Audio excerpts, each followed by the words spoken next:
Come a little closer and lend me your ears. Don't worry, you keep yours while I keep mine. In each episode, we'll dig into the major stories, uncover the truth, and retrieve gems from Yada's blog.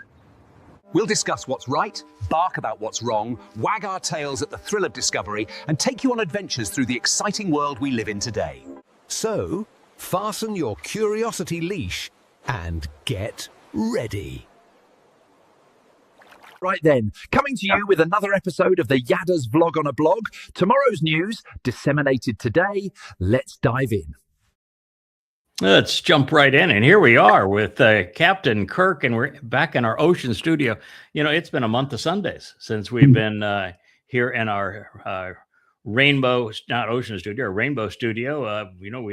We're doing the series on Twistianity, and then got involved in presenting luminaries and the basic series, and going out to the Ocean studio and staying in the library that we just never got down here. Yesterday, I was talking to Rich and said, if we get a laptop down there, and between now and the time we get an actual computer and monitor and everything else, but just with a laptop, we could make this work for the Vlog on the Vlog and get back down to our Rainbow studio and, keep all the cameras and the lights and the gear exercise. So here we are.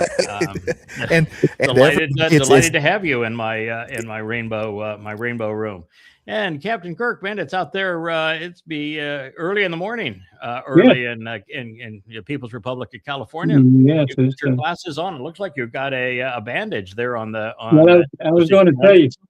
I was going to try to blame it on Sylvia and say that she hit me with a sucker punch, but I'm suffering from a little sinuses as well as asthmatic anyway, so it's hard to breathe. So I'm going to have to do this just so I can talk. Those Breathe Right strips. It works very well. The air passages. Yes, sir. Good stuff.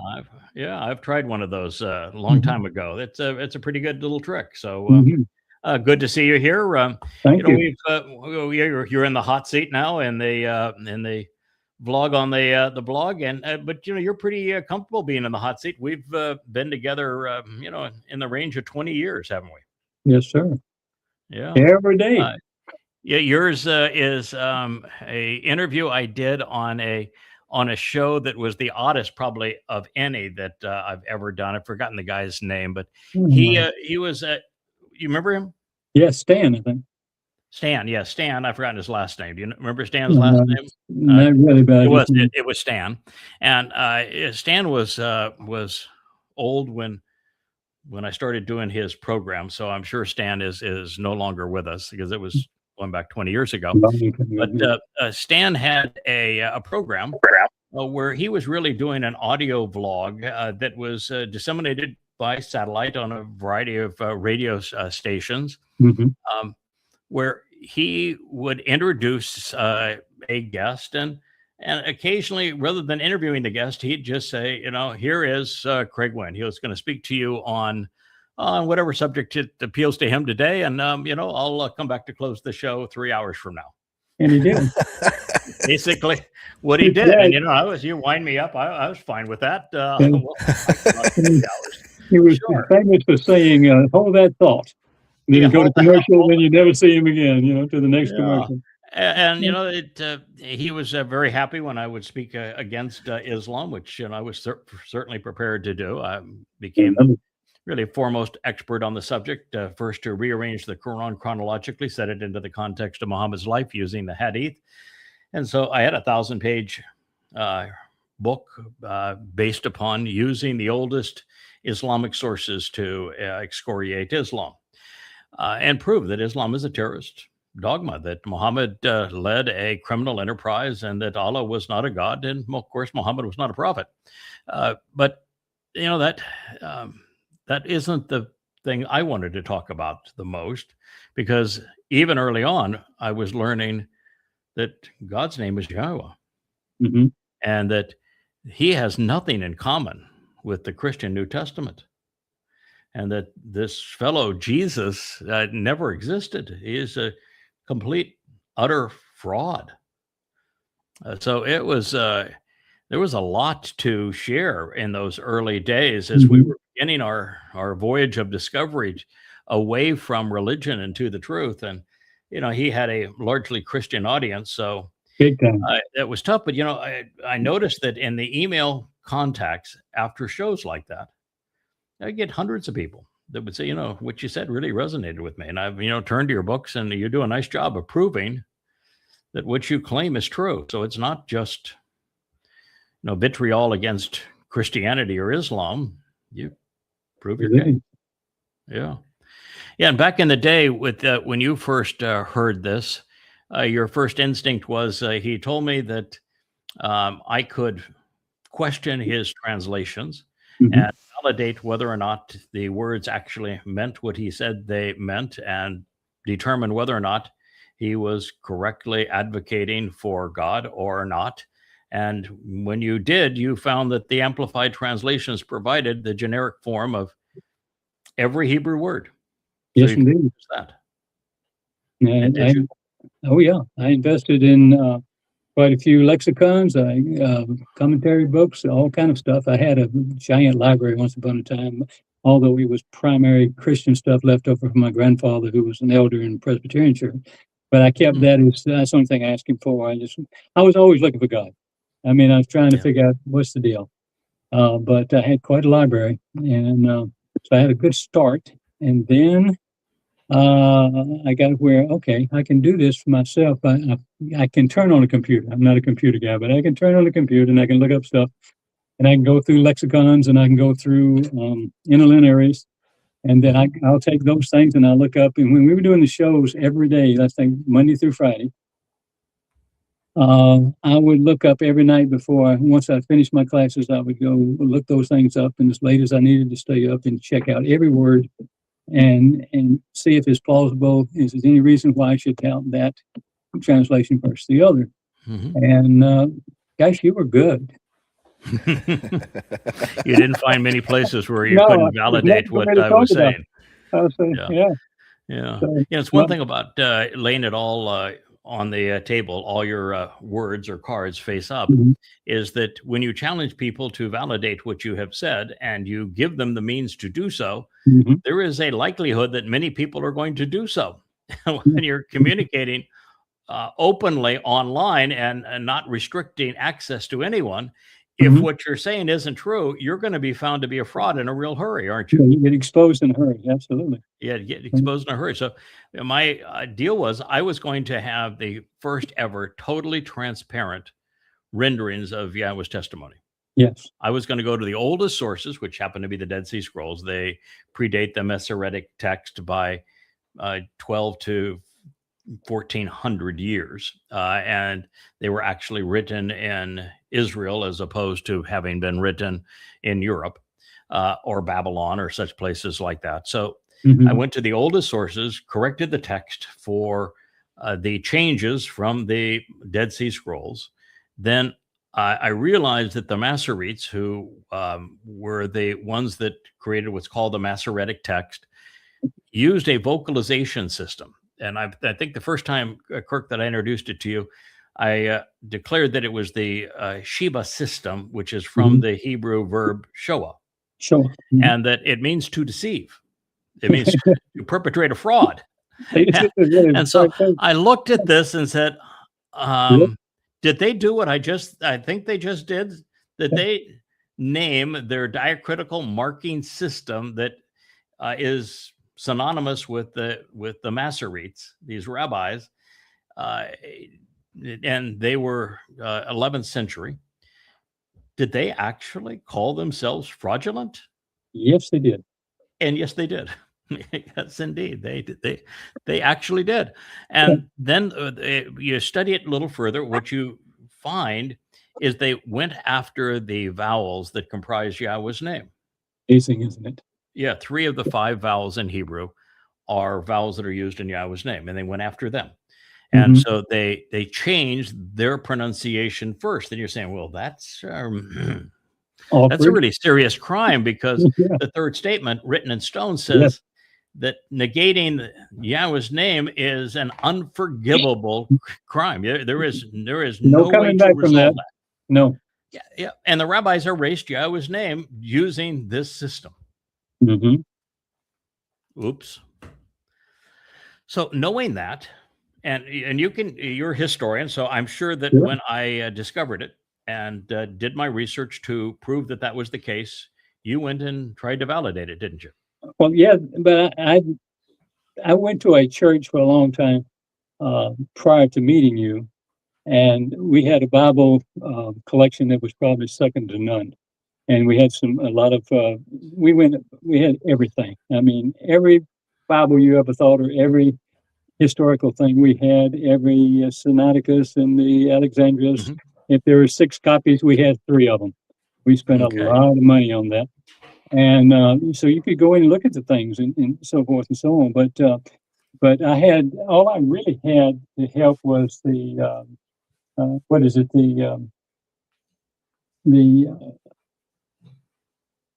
The Dead Sea Scroll Bible, so I could at least look yes. up and say what they changed and so forth. And then I could go online and find something like that. But some of the stuff that we had, I learned about before I met you, was they would take Yahweh's name and scratch it out, and you could find it scratched out, and they would write Adonai on top. You're right. I mean, Yeah, right, Adonai on it's top. easy to prove. Yeah, it was Yeah. easy to validate that they Mhm. were manipulating the text. And Right. then, if you look at the Dead Sea Scrolls Bible, and Mhm. it's a tragedy they use the term Bible because Right. God has no such term. Right. But and Bible is based upon Babel, which means to confuse. So that's as bad a way of defining what you're about, Bible, as is the Shoah system for diacritical markings. Yes, sir. What you find is that there are 5 vowels amongst the 22 letters in the Hebrew language, and therefore there is no purpose whatsoever in the diacritical markings to create a pronounceable word, because all of the words were pronounceable for 5 centuries before the Masoretes invented their means to pronounce them. So we start there. So we know they were perpetrating a fraud. They called what they did a fraud, and we know that they attacked Yahweh's name, and we know that that is unforgivable. So they, from my perspective, were an obstacle to the truth. Mhm. I don't think there's any other informed way that you could go about No, determining them as nothing more than an obstacle to the truth. Therefore, in creating these amplified translations, I would have to do more than just go to the Dead Sea Scrolls. Now, the first thing I did with the Dead Sea Scrolls is I looked at any text where we had a significant swath where the Dead Sea Scrolls covered a significant portion of what's recorded in the Masoretic text. Now, the Great Isaiah Scroll is a perfect example, but so are the Psalm Scrolls, since we have so many of them. And so if you had a large swath, I was able to count, because the Dead Sea Scrolls Bible, terrible term, but what it does is it puts in italics the words which are different in the scrolls found in Qumran versus the Masoretic text. And then it has a footnote for each of those, and it tells you which scroll the variation is illuminated, and where it is, what the Masoretic has to say, and what the Septuagint has to say, and what other potential scrolls have to say. And this is a very helpful tool, because the Dead Sea Scrolls aren't something that's easily searchable. There's enormous number of fragments and partial scrolls and the like. And the penmanship is it's deteriorated enormously, particularly from the finding in 1947 to the first publication. They were treated so poorly that what was almost 50 years, they were indecipherable. So it takes some work. But one of the things that I noticed every time I did a comparison is that on average, one word in 14 was different. Yes. Well, it's not catastrophic. No. But one word in 14 is still significant, and that didn't take into account them changing words via the diacritical markings. So I knew that, if you could correct the one word in 14, you'd be a whole lot closer to the truth. And then if you could strip the words of the diacritical markings and just look at how the words stacked up in the original Hebrew text that were written the same way. Mm-hmm. There's some things that are hugely different. This morning, I'm dealing with the difference between Lecam and Lacam. Mm-hmm. One means war, and the other means bread. It's bread, right? They are written identically in the Hebrew text. The only difference is the way they have vowel pointing. And to determine which is right, you can't rely on the Masoretic text because, well, they came, 2,000 plus years Mm-hmm. after these text was written. Right. So you're going to be reliant on context. And so it was a real challenge to then determine how you could render the text once you scrubbed it of the diacritical markings, because all of the lexicons, without exception, are vowel pointed. They have the Masoretic diacritical markings. It's interesting that when they went to modern standard Hebrew now, that is the written and spoken Hebrew, right, come to realize that there are 5 vowels in Hebrew, and you don't have to have any vowel points. But they've never had the sense of honesty to go back and say, then the Masoretes were really lying to us all along. Yeah, they had a different agenda for doing this, mm-hmm. But they wouldn't go there. It's a shame. And then the next thing we learned is that in all ancient languages, the nouns are based upon the actionable nature of verbs. So if there is a verbal root and you want to know what the word means, you need to go to the verbal root. And, in the case of Lecam and Lacam, the verbal root is Lacam, and it means to fight, to battle, to engage in war.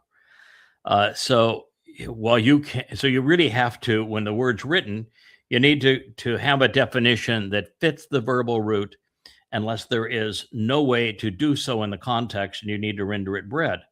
But even while you're rendering it bread, you need to have in your mind that from God's point of view, that bread, which it's symbolic of saved souls, it's hard fought. It does not come easily. Yeah. And now you understand why a word is derived from a certain actionable root. It's a language that if you really are willing to invest the time and think about it, and you approach it from the perspective of knowing who Yahweh is, what he's offering, what he expects in return, what he is naturally prone to do based upon what he has done in the past, you can come to understand things that people have never perceived throughout history. This may sound a little too trite, but as when in school days, when they would say, "Okay, here's a proton and a neutron and electrons, and this is a disk, right, and it's solid, but it's really not, as everything is moving. The whole universe is moving, everything is moving. We're moving there. Why would the language not be a actionable thing?" But even further, the way I look at most of these verses now is in words is everything is leading you in a direction, to or away, if you like, to, is the positive and the negative thing. So it's the whole language is follow me. It's the shoe, turn around, come, go this direction, go from right to left in the way we look at it on the page. But it's movement. And then you say, okay, now we're going to go into 1,000 years of work. So we're going to be moving. This is not a sit down on the job.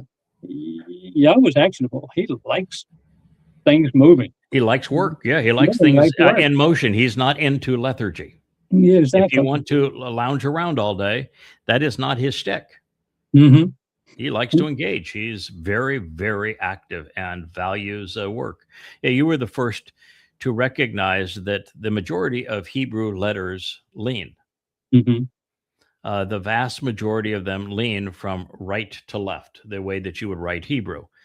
There are some, very few. The one that comes to mind, of course, is the G, which is a backwards foot. Yes. That's why so many of the negative terms like Gomorrah and Goyim are written with the G. You probably don't want to be stigmatized with the G any more than you have to be, because it's typically a foot going in the wrong direction. But if what you determined is that since so many Hebrew words have a light and dark side, and you have the same, it's almost all human-oriented concepts that comprise these letters. So the original letters were drawn to convey either human aspects or human work. Mm-hmm.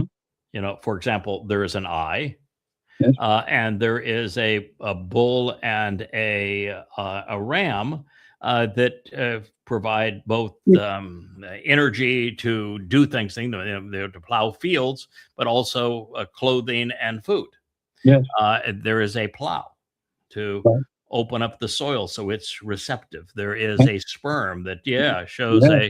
a son or a child, and you could look at it and say, well, they didn't know what sperm meant, so well, okay, it was drawn as a to look like a sperm, even though it was a root. Mhm. But it's a fence to protect and to enclose, a mouth to convey speech, teeth to convey that which is you can bite Yes, into, that talk, would be yeah. nourishing as such. The rosh being a human head, Mhm. ears, eyes, mouth, brain Gain to the five process senses. information. That there is a home that is drawn with one way in. Mhm. That there are just so many of these words that convey human attributes, including the hey, which is used twice in Yahweh's name, that is the entire person standing Mhm. up, reaching up, looking up to God. Mhm. Yeah, and the word actually that defines the letter means pay attention. Mhm. So the hand, that's there's two of them, Yep. not just one. There's two. One with the kof, the open hand, Mhm. offering you something, and the hand that is the yod that's in Yahweh's name is the upper arm coming down, the Reach forearm down, lift up. reaching out with an open hand to grasp hold of the people who are reaching up to him, like you would to reach down Yes. to lead a child. It's an exceedingly graphic language with visual characteristics. And there are some letters that are vertical. The hey, for example, is vertical. The pay, which is a mouth, is stationary. It doesn't lean right or left. The I doesn't lean right or left, but the ram does. The ox. But it's a three-quarter turn. Yeah, Yeah. it's moving. turn Yeah, it's the other way. moving from Follow right me. to left. Yeah. Yeah, the Bayeth has the entrance to the home, not on the right, but on the left. It's so. It's a lot of It's a very secrets actionable right there in front of you. alphabet that's moving, and Yeah. you know, and then in Hebrew, different than modern Hebrew. Modern Hebrew, they decided to do away with the original concept of conjugations.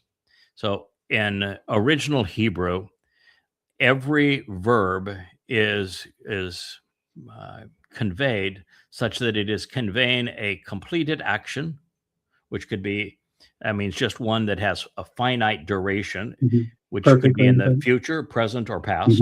Right. And so it's something that had been done and was completed in the past, or that will be done at a moment in time in the future. But that time that it will be accomplished is finite. And then there's the ongoing action, the habitual action, the things that play out over time.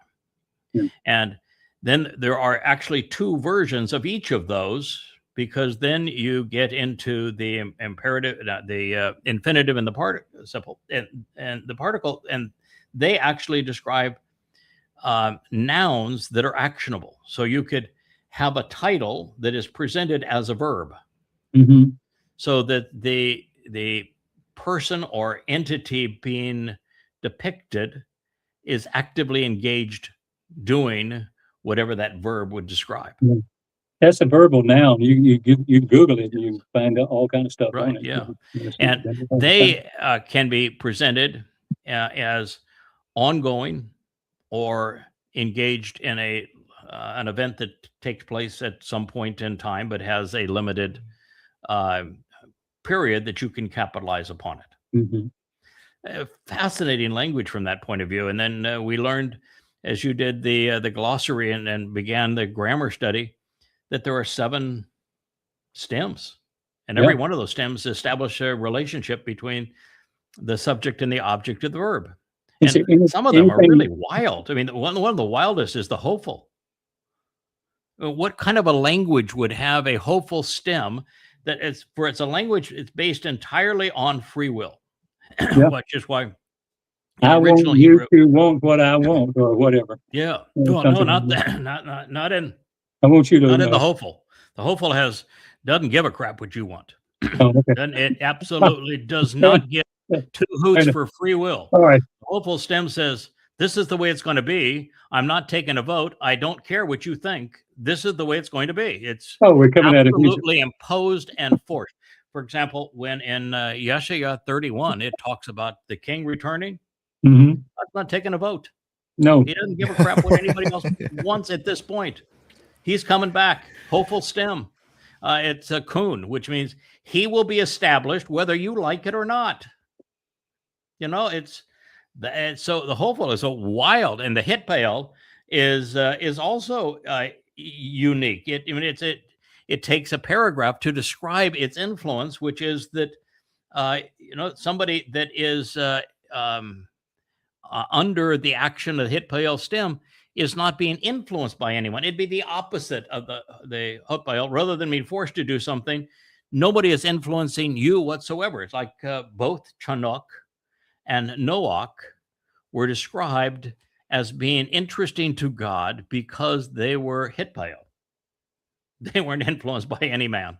They were completely nonplussed. They didn't give a crap what anybody else had to say or believe or do. They weren't going to go fight man's battles. They weren't into religion. They weren't into any societal customs. They had completely checked out from the influences, the control mechanisms of man, which made them interesting to God. Make me like that. Now, pardon? Say, make me like that. Yeah, make me like that.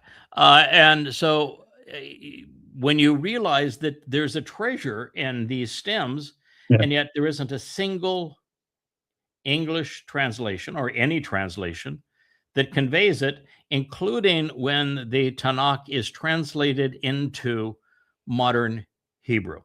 And it is literally translated into modern Hebrew because they take a language that is very rich in these ways to shape the action and the players, and they discard it all. They also discard the moods. You know, Hebrew has a way to express first, second, and third person volition.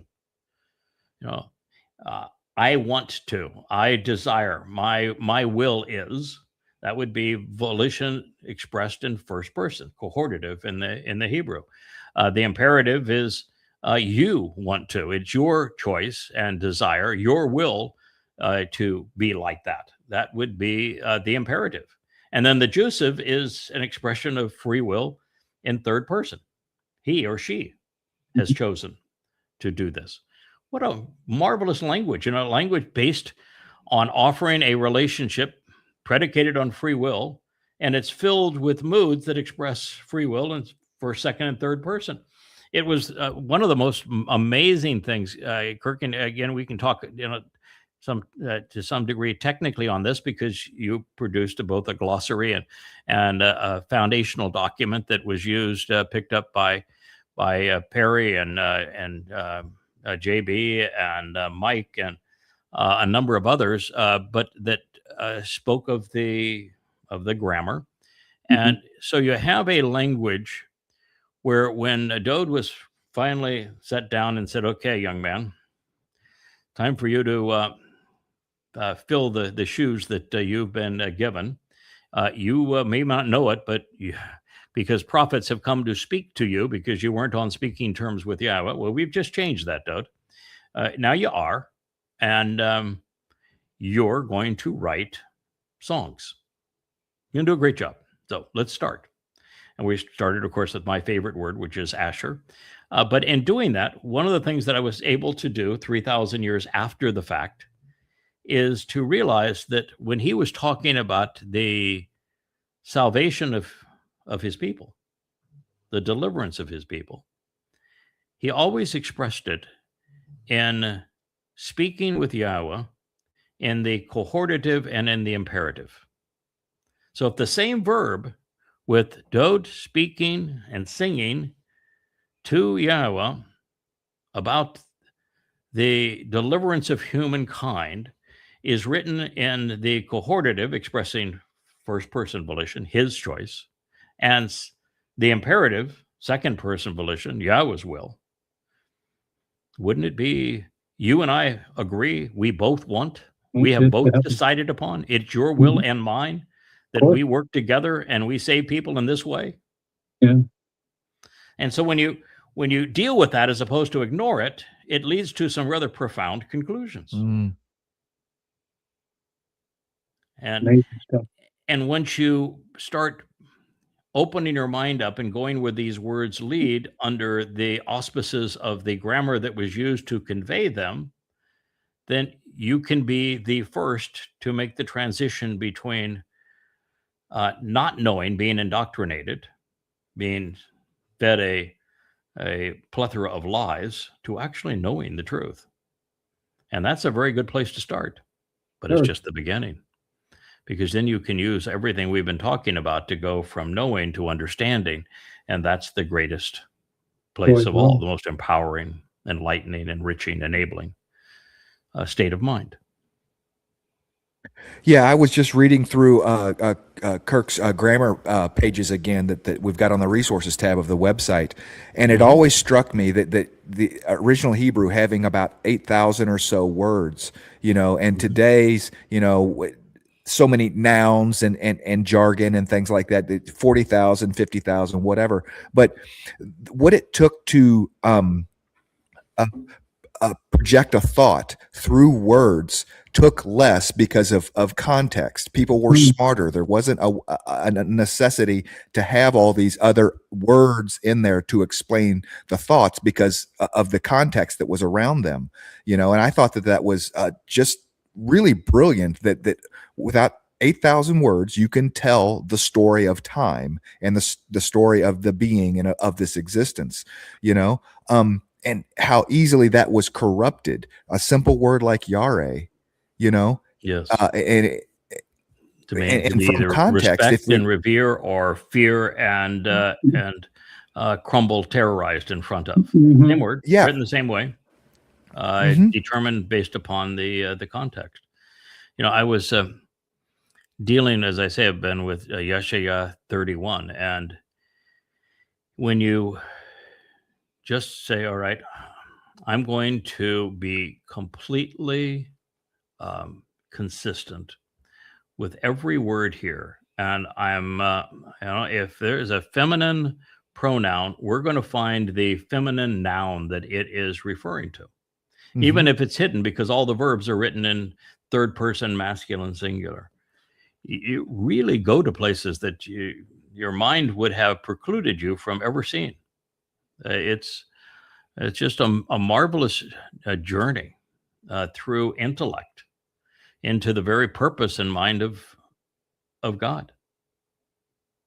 And it's the gift that keeps on giving. It's we were talking about taking all of the existing 35 books and turning them into audiobooks. And there's a wonderful series of voices that Joe has created, and he's been able to do it without using the really expensive tools like 11 Labs. It just like Microsoft normally does, they'll come into an arena, they'll offer a workable solution for very little cost, and then once they put everybody that doesn't have something else they can fall back on out of business because they offered their solution at too little cost, everybody else goes broke, and then Microsoft jacks up their prices. That's typical monopoly, and how they put everybody out of business in word processing and spreadsheets and even in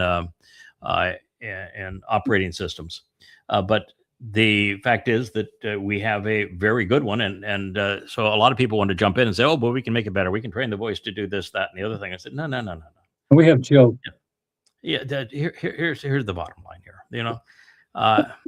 If I were to rewrite these books now, they would all be twice as long, and they would say so much more than they do, and it would make coming to know God harder rather than easier. And sometimes it's just better off to go what you have. And I've edited these books 8, 10, 12 times. And we reached a point of time where I think editing them again would be actually counterproductive, because if I tried to tell you everything that I know in an introduction to God, you would never get out of the third chapter of Introduction to God before you were so drawn in that it's just too much to process. So sometimes it's because, what's written in them is profoundly important and so different than anything they've been exposed to. Sometimes it's just better, let's just leave it the way it is and gradually bring people, by the time they get to Coming Home 4, 5, and 6, then we'll blow their socks off. It's okay. But at that point, you've got a really nice foundation of who God is and what he's offering. And so when you get into the 9th volume of Yada Yawa, or the as I say, these last volumes of Coming Home, okay, we'll give you both barrels. This is this is the way it is, and it takes you to into new dimensions of thought. It doesn't negate what was there previously. It's just far more expansive. So I think so my view is create the audiobooks the way they are, but don't fuss over making them perfect. Just get them out. They're very, very good the way they are. They're better than any other audio voice that I have heard. So get them out with the good voices, and let's get an avatar that can mouth them, because they're easier and more interesting when you have the talking heads that are mouthing the words, as is so common today. Let's get it up and get her done. And we've got the vlog for this is the latest and greatest.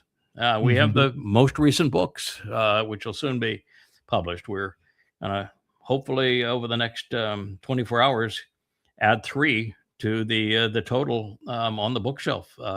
Good. Coming Home 4, 5, and 6. So amazing. Always a learning experience, and when you consider everything we have to work with, it's just so much richer. So as you started, Kirk, that was like 20 some odd years ago. Yeah, you're just looking up the basic words. Absolutely. Because I had to be on the show the next morning, and I'm going up. Okay, well, let's get the. But I always looked up the verbal root to all the nouns as well. So I always had that to run.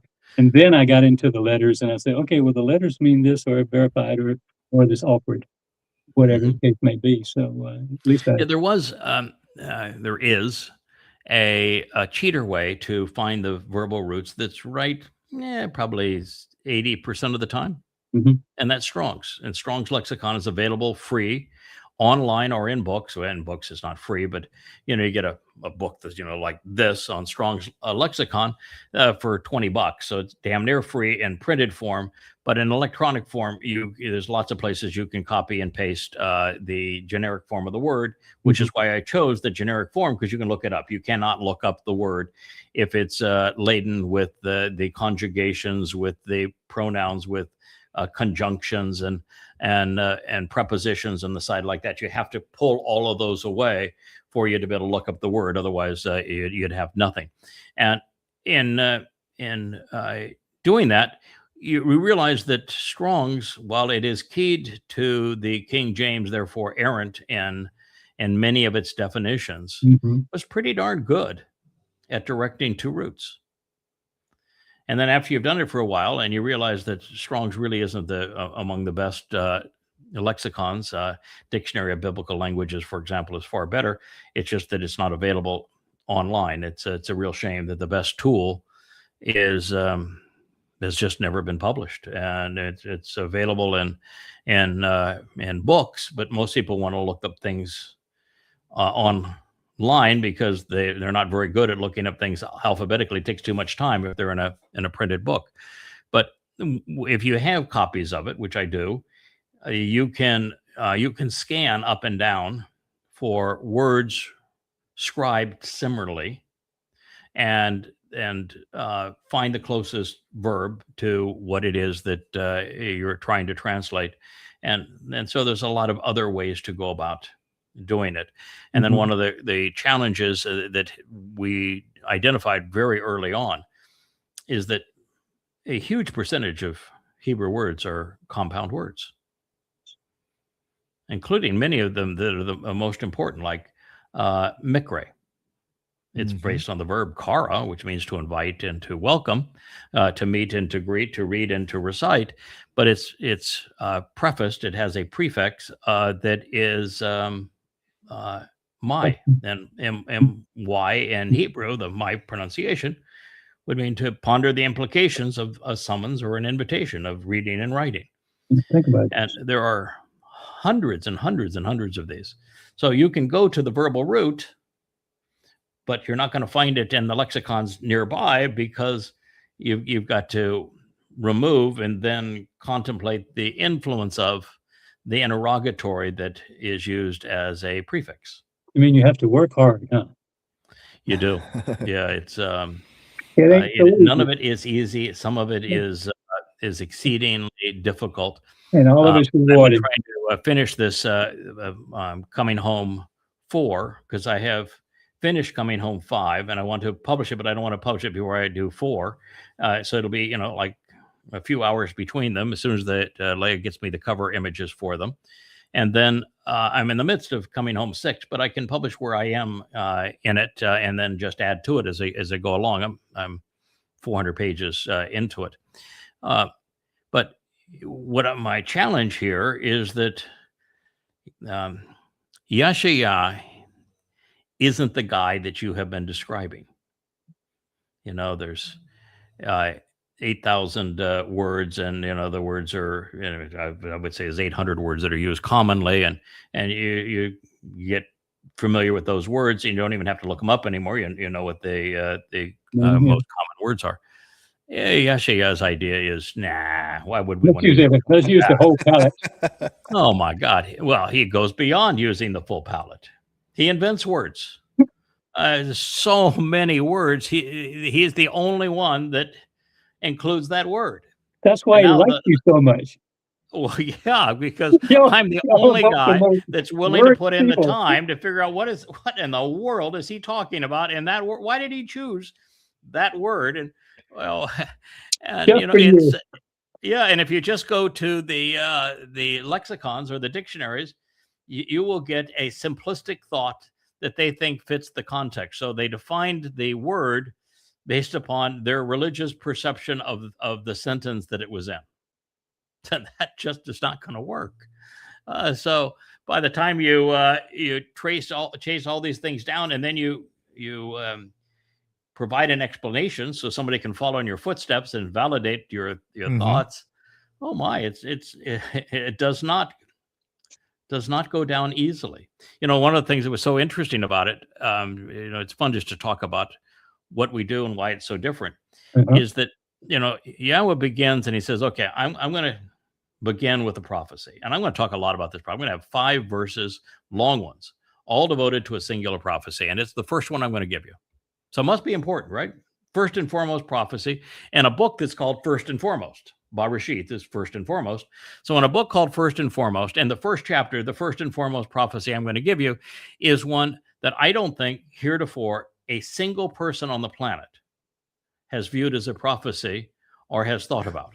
I agree. That's the story Absolutely. of the Gadol and the Katan Mayor, and how they will be serve as signs when they fulfill the Moedim, which are the Pesach, Matzah, Bakodim, Shavuot, Teruah, Kippurim, and Sukkah. So it is profound that God would say that these 2 luminaries, who are enlightening men, are going to fulfill the 7 Moedim in the plural, restoring witnesses to the eternal testimony about these meeting times, is how you would translate Moedim. And that they're really going to define time. I'm telling you this in my creation account because it's foundational and fundamental. They're going to define time by their fulfillment of these Moedim. And then he weaves Mayor, which is luminaries, Mayor in the plural, luminaries, throughout the text, but particularly a Gadol, greater, and Katan, younger or lesser, permeate the text, and it continues to speak about the same 2 fellas. Yes. And then, because the inference here is that the greater and lesser luminaries are the sun and the moon, with the moon reflecting the sun's light, he has actually used the sun and the moon as symbols for the 2 most important characters in his story. And the 2 characters that are going to fulfill the Moed Mikra. So you're challenged to figure out who those 2 characters are. Now, he defines one of them right out. He just says, Dode is returning. He's as brilliant as the sun. And every time he does that, by the way, he said his sidekick is the moon. And the moon and the sun are going to be together, working together through all of this throughout all time. They could be they could be father and son.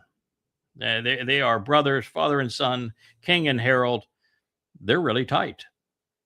Well, in Yashaya 31, he doesn't like Yashaya just to say, all right, I'm going to play like I'm going to go like Yirmiyah would do, which is to say, I'm talking about the sun Shemek and the moon Erech. I'm talking about them, and I'm actually going to call them the Katan and Gadol when the covenant is being reaffirmed, so that there's absolutely no chance that anyone that isn't religious will get this wrong.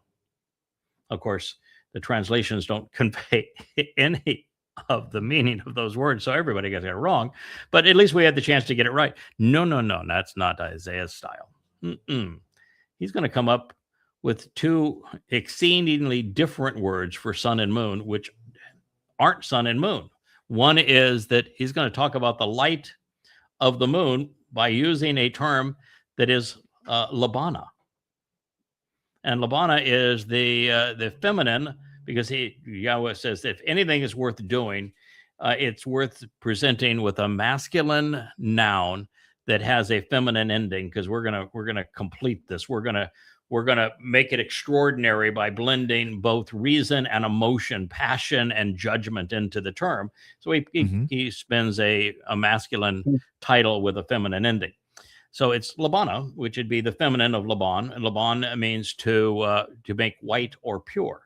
And so at this moment, which is around the sacrifice of the Adam of Parah, the moon is whitening and purifying and illuminating in that regard.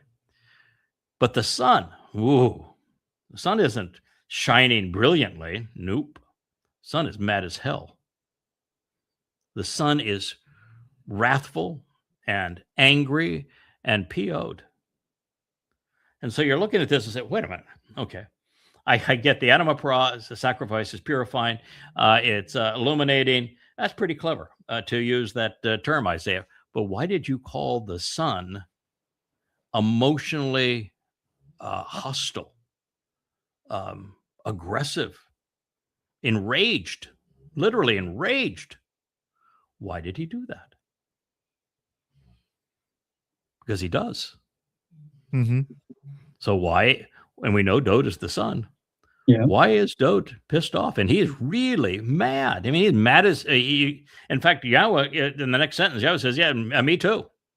I'm enraged." Well, you can change it to righteous indignation if you don't like the emotion rage, but it means I'm really angry. So why would Dode be really angry? And then now you're put in a position, you just can't render the text unless you can think it through. Well, they've erased everything about it. I mean, that would be, I'd be pretty angry to begin with, because they've erased everything about him. They copied everything and given it to somebody else. They've stolen everything about it. No, but that's over now. Okay. He's had the Katan Mayor, the lesser luminary. Okay. Spend his 40 years, rectifying 32 years at that point, be more, but 32 years at that point, rectifying that. He has been reestablished. His resume has been rewritten appropriately. He is, so the person being slaughtered, God calls it the great slaughter. The person being slaughtered has restored his dignity. Yes. So why is he so pissed off that he's being killed? The answer is really interesting. The answer is that over 3,000 years, there's only one man that stood up for him. Only one. And that's the man. And that one served as a father to him. Yeah, okay. Served as someone who laid down his life for him. Someone who followed him to hell because he couldn't abandon him. Yeah. And to see that man sacrificed and beaten to a pulp, well, it's an emotional experience for him. But he knows the purpose of that. He's signed off because I told him what was going to happen. So he's fully aware of the sacrifice of the Adam of Perah and why it would happen. That's not why he's pissed off. He's upset because the people who should be benefiting are screaming in favor of Rahab. Oh, yeah. So here is the guy who has restored his reputation, reintroduced Yahweh's name, is laying down his life to spare the mortal remnant. And the majority of Israelites in the world are screaming on behalf of Satan, applauding Satan for beating me up, as opposed to being appreciative of the sacrifice. That's what pisses him off. Yeah, to be right there, to be so close. I mean, to be on, the mount at that time, to be so close. You don't have to do anything. There's no study. There's no work. There's nothing that has to be involved. It's the perfect time to get in on this. And this is the decision you're making, to go with Rahab. Right. Yeah. Right. Yes. At that point, all you have to do is shut your mouth. Yes. Nothing is being asked of you. You're going into the garden again. You've got 1,000 years, and these fellas here and gals are going to be your teacher. They're going to care for you over this next 1,000 years to get you over the hump so that you have value and that you can potentially be part of the covenant. You don't need to do anything except don't run from this and don't besmirch it. And what do? They're typical, obnoxious, religious, and political Jews. That's a goy. Kill him. And what did Trump come out with today? He says I have a 99% popularity rating in Israel, and we've looked into it. I've looked into it, and there's nothing in Israel that says that I can't run for prime minister. I'm assured after this I'm going to go run for prime minister of Israel, and I'm going to win. And by the way, he is. He will. And by the way, he will. And by the way, the people applauding my death, and they're going to be like MAGA psychopaths for the devil, because Donald Trump is Satan. So how's that for an interesting twist at the end when all of this is transpiring? The guy who has offered them everything. Yeah. They're rooting for his vicious mauling, and they're applauding the great betrayer, Satan. What does that say about? And Doda saying, "What in the F-bomb is wrong with you people?" God, the last thing I want to do is return to numbskulls. This is the same Israel that I knew 3,000 years ago. After all of this, you're still stuck in the gutter. I mean, this is the Israel of the Exodus under Moshe, where Moshe said, "Yeah, well, just kill me. These people are obnoxious. I don't want to hang with them anymore. I'd rather be dead than have to deal with them." And now it's Dode that's saying the same thing. Cast as the role of the sun, he's furious. And his fury is 7 times greater than fury has ever been expressed at any time in human history. That's hot. That's hot. He's hot. That's yeah. And yeah, was no less. Yeah, was no less hot. So it's that's the beauty of paying attention to each of the words, thinking them through, never just casually rendering a translation and say, "Okay, well, that was a better effort than anybody else has done. Let's move on to the next thought." So it's that's the whole idea, is you're going to go back and rewrite all the books at the same level of scrutiny that we're able to apply now because we know who the characters are. No, in fact, if you were to do that, the kind of things you and I have just talked about, that would blow people's gaskets if you were to start with that. It's okay to finish with it. And this is finishing. That's why, Yashaya can invent words and speak over everybody's head because he's the closer. Yeah. He's not the starter. Moshe is the starter. Yeshua is the closer. He's talking about everything that happens in the end. And by that time, he's expecting us to be smart enough to figure it out. Well, my whole MO since I began Yada Ya was that I'm going to just sit back and let the bull plow the field, and I'll come back and glean what comes off of that. That has been my MO. So I'm not one to jump in and see if I can and figure out what Alabama, and the feminine ending. I'm going to let other people, smarter and better than me, that's inside their wheelhouse, do those things, and I will read and absorb what they have to say about it and see if it does it not fit? That is actually exactly as it's supposed to be.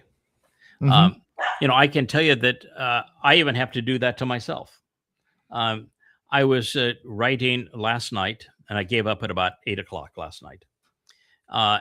Because it just said this is too taxing, and I'm running into too many challenges with what I'm going here, and I just don't feel comfortable proceeding. So I said I'll feel better in the morning.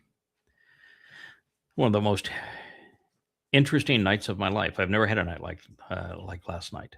Really? I've shared on the program yesterday that.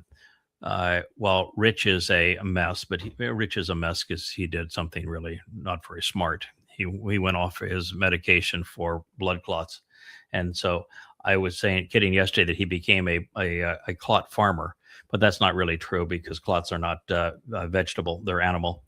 So he's a clot rancher now, and so we had to get Richard back on the blood thinners to solve this issue. And I had said that I'm my third round now of having swollen feet, and you'd say, okay, so big deal. Well, you sit down and you're doing these translations or this show for 12 hours a day. They get worse. They do not get better, and they get pretty painful, and it's a problem. So the only answer is you take all the sodium out of your diet, and so all the flavor of the food, and then you eat a lot less, and that's not a whole lot of fun, and you have to interrupt what you're doing every 30 minutes to go take a walk. That's the solution. So I didn't want to complain last night, but I said, this is an inconvenience. It might be helpful to do something about it. So last night was like I had taken a diuretic. I didn't take anything. I hadn't had anything to drink in like 4 hours, and iced tea and water or coffee or, my fuels. I haven't had anything in hours, had no snack, no nothing. And I got up 6 times last night. And it was like I had taken the entire pharmacy of diuretic. And I wake up this morning and it's, like a 20 pounds lighter of fluid. And you go, well, that would be careful what you ask for. You might get it. But I come back at it this morning and say, okay, God, I know it's your style to use the feminine ending and then in a noun and then write the verb as masculine. You do that a lot. God says, I'll deploy my spirit, and he'll say, and he accomplishes this, and though spirit is feminine. Happens a lot. And so I'm trying to deal with why are all of the pronouns that are independent pronouns she? And so, God, and I'm trying to do this last verse. I mean, it's like, okay, Isaiah said, I'm going to really give it to him in both barrels. He's going to conclude the book with this one. And I've got 5 separate sentences, and not a single one of them uses words that are common. So, yeah, here. See if he you think he's so damn smart? See if you can figure this one out, pal. Right. See, Daniel, good luck with this one. God, I got through the first 2, and I said, I'm waxing poetic about here, but I'm just not on sound ground here. And then it was dealing with a funeral pyre, and right after it went back to Rahab. So we got Rahab again, which is how I got to Isaiah 30, because it mentioned I was bragging to Dode, trying to get his attention to say, this guy known as the adversary, the devil, he's called Rahab, and I got good news for you. I know he is your adversary, but I take him out in the end. And so I told him that in the 89th of Mizmor, and that's why I had to quote Isaiah 30, because it mentions Rahab, but it doesn't mention him once, it mentions him twice, and he's down again in the last verse. But the pronoun is she. Rahab's a dude. Goodness gracious, what are we going to do about this? So then you look up in the previous verse, and there's no she noun anywhere, no feminine noun anywhere. And so you got to go up to the next verse and say, all right, no, the warrior and the fighting. It's all listed as under feminine nouns, even though all the verbs pursuant to the battle that he is waging are masculine. And then when you do that, you say, wow, that completely changes something that I had thought was very different than that. I had thought, we've talked about this before, and Kirk, I probably shared this with you, that when I return with Elia as one of the final two witnesses, I've said, what we're going to have is words. And, God's going to perform some miracles around us to add some credibility. And if somebody really gets out of line, is annoying, our words will be equivalent to fire. They will vaporize somebody. It's probably not a good idea to piss us off or to annoy us, because our words will literally be fire. And that is affirmed. But I thought that, we do our best. We say what we have to say. And then come the end, after all the protection, they've tried to kill us every which way. I finally tell Elia to go bring Rahab, who's Donald Trump in his wheelchair, bring him up on the Temple Mount along with his gaggle of psychopaths, and let's let him do his thing, which is they're going to slaughter me. And I'll just tell the Malak to stand down, and he'll do his thing, and my body, which at that point will be useless to me, we'll surrender it, and we'll fulfill the Moedim, the Moed, as it's intended. A lot of that's true. But when I get to meet the old fart in his wheelchair and look down at him, he's going to be scared shitless. You know why? God's not going to eradicate his mujahideen, his warriors, his terrorists. God's going to do what he's always done. He's going to work through someone. And guess what Yeshaya 31 says? Is that I get to wield that old double-edged sword. It's a spear. It's a rod. I've got the scepter on loan from Dode. Shabbat. Mm-hmm. And here we go. We're off to war. His mujahideen, his armies, they've been decimated. He has seen me and those that I lead, which would be other covenant members, and we take them out. It's the most amazing thing of all, because what it does is, in Rabbinic Judaism, the number one thing that they look forward to is the return of a Messiah that is a warrior that saves them. They're all parasites, so they don't do diddly squat. So they imagine a warrior savior that's going to come and save them. It's kind of funny because, the Haredim won't even fight in the IDF, and they think they're going to be led by a warrior Messiah when they won't even enlist in the IDF. But unless that is their pipe dream. And guess what? When a warrior finally arrives and eradicates their enemy on behalf of God, he isn't the Messiah. He isn't even Jewish. Right. And they're going to be part of the carnage. How do you like your crow served cold? Yeah. Wow. Don't be bothered plucking out the feathers as you choke on that thing. No, it is God's just so perfect. They created a religion based upon and been touting this for 2,000 years. This unknown Messiah coming at an unknown time as a warrior to save those, save their sorry asses. And the guy that God's got in mind isn't the Messiah. He knows the Messiah really well. Yeah. But he's not, the Messiah doesn't actually return until the battle's all over. That's what they got wrong. Is Dode returns 10 days after this is all waged. He's already paid his price. He gets to return at the homecoming. It's a celebration. It's the family reunion. It's a wedding. He's not wielding a sword when he comes back. There is no indication at all that the returning Messiah and King wields a sword again. It's over for him. And the battles have already been won. The earth has been purged of all belligerents, religious and political and militant and anti-Semitic. And, and conspiratorial. But it's the Zeroah, the final Zeroah, who does it. It's the sacrificial victim as the Adam of Parah on Teruah that Yahweh uses to lead the charge that eradicates all of the millions of deviants who have come to eradicate Israel. And then Yahweh says, we get to, I'd never perceived myself in that role. I mean, I can understand why God would choose a bull, not a lamb, in the caricature of this individual. But we do, and Yahweh cleans up after us.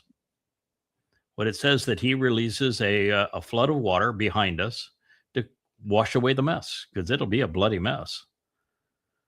And then you think, how is that possible? I've always thought that they are incinerated because God chooses to incinerate them. But God doesn't like to work alone. That's not his style. He hasn't done so that we know of in at least 6,000 years. So why would he go out of character at this time? And it's just not like him.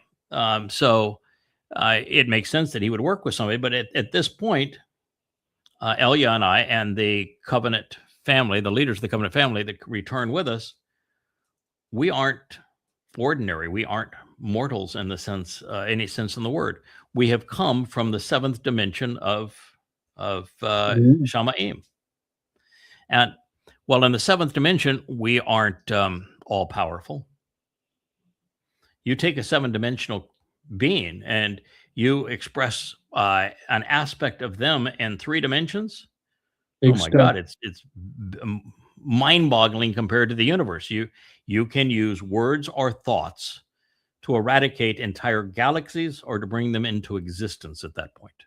So you'll be able to think, I want that changed. I want them gone. I want this incinerated, and it will happen. It's the reason why God has to have such tight controls over who becomes covenant. I get it. Because if they're not willing to use that power appropriately by listening to what God has to say, by responding in an intelligent, appropriate, moral way, you could destroy the earth without the earth having the chance to return to Eden and us to destroy this whole concept. So you have to be very disciplined, and that's what God is looking for, is to somebody who will use that power in an appropriate way and not go beyond it. But you talk about, this mortal remnant and going forward, they have just witnessed now us obliterate billions of people to purge the earth so that it can return to Eden. And when God terraforms the earth back to the conditions of Eden, he isn't going to do that alone either. So they've watched all of this take place through his chosen implements. And then, they will have watched the most gruesome of slaughters ever. And then the soul of that person come back with the king. At that point, chances are, if you're part of that mortal remnant, you just are not going to give that guy any lip, are you? Right.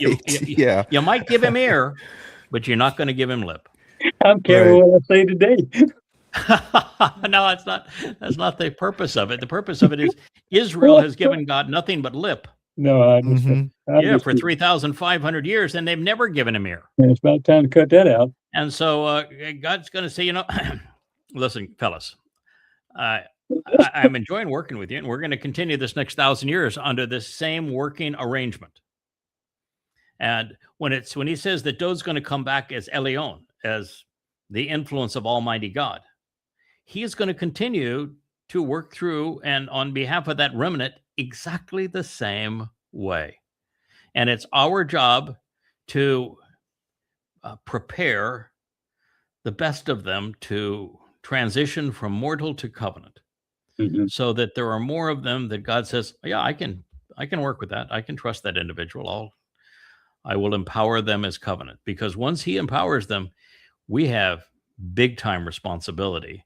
and our authority really is not going to be questioned. You know, they're going to know that you step out of line, you do something that's religious, you do something that's political, you gang up together as opposed to accepting instruction individually, and you're in serious trouble.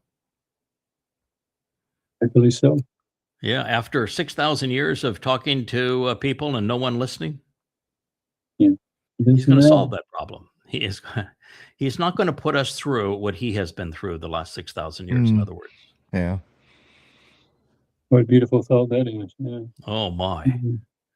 But I think the most beautiful of all is how God is saying, you know, I'm so disgusted at Judaism for creating a false Messiah to replace my son, and to pretend that a Messiah unrelated to my son is going to be a warrior and going to save them. I've got the perfect antidote for that. They hate Goy. Mm-hmm.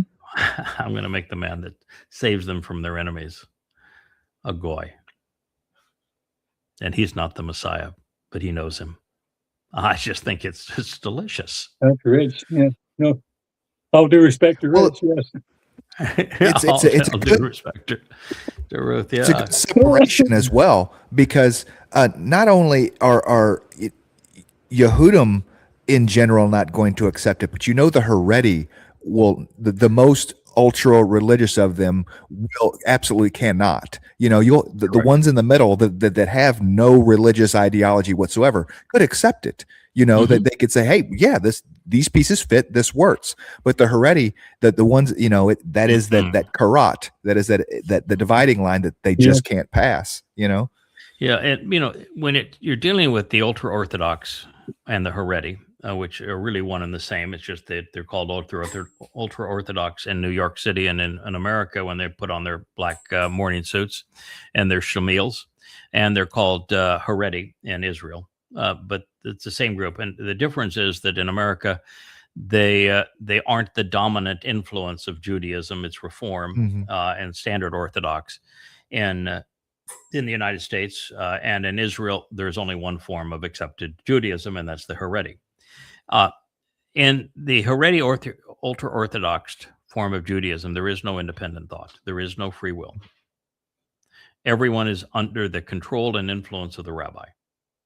So the average Haredi man or woman won't have a response.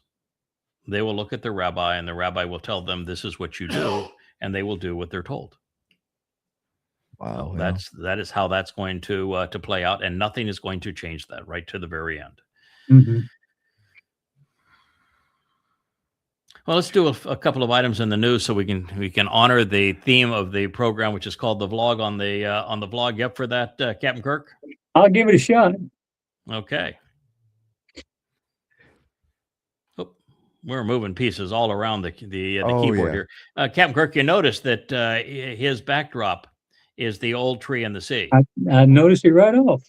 Yeah, the old tree in the sea. I'm sure that wasn't the name of it when you painted it, but since I am the old tree and I'm coming from the sea, I rather like and all of those rocks that's there and being a crag, you know, it seemed to fit that. So it watches over me as I sleep at night. I moved it into the master. And it's on the center of a wall between the two doors that go out to the sky office now. So it has a very prominent. I'm honored. Yeah, well, no, I'm honored. It's a magnificent painting, and it was just so fitting for what the roles that have been asked to play. I kind of look at that old gnarly tree and say, yeah, I can relate to that. And sitting there in the rocky crags above the sea, it speaks to me. So I appreciate it. Thank you. No. All right. So this first picture is a video, and I'm not very good at videos. I must tell you. Here we're producing, thousands of them, but to go all the way through a video is tough for me. I will, by the way, watch ours. It's a lot of times in the evening. I will I'll play the whole video and say, yeah, that's really interesting. I'm glad we said it that way, and I like the way that it's produced. This happens to be a video that begins slowly. That's a uranium mine in Iran. Mhm. And it walks through the automated nature of uranium mining and how Iran has access to its own uranium. And then it goes through the various facilities that Iran has, because you essentially get a cup of uranium per ton of soil. I'm not sure that's the right ratio, but it's close.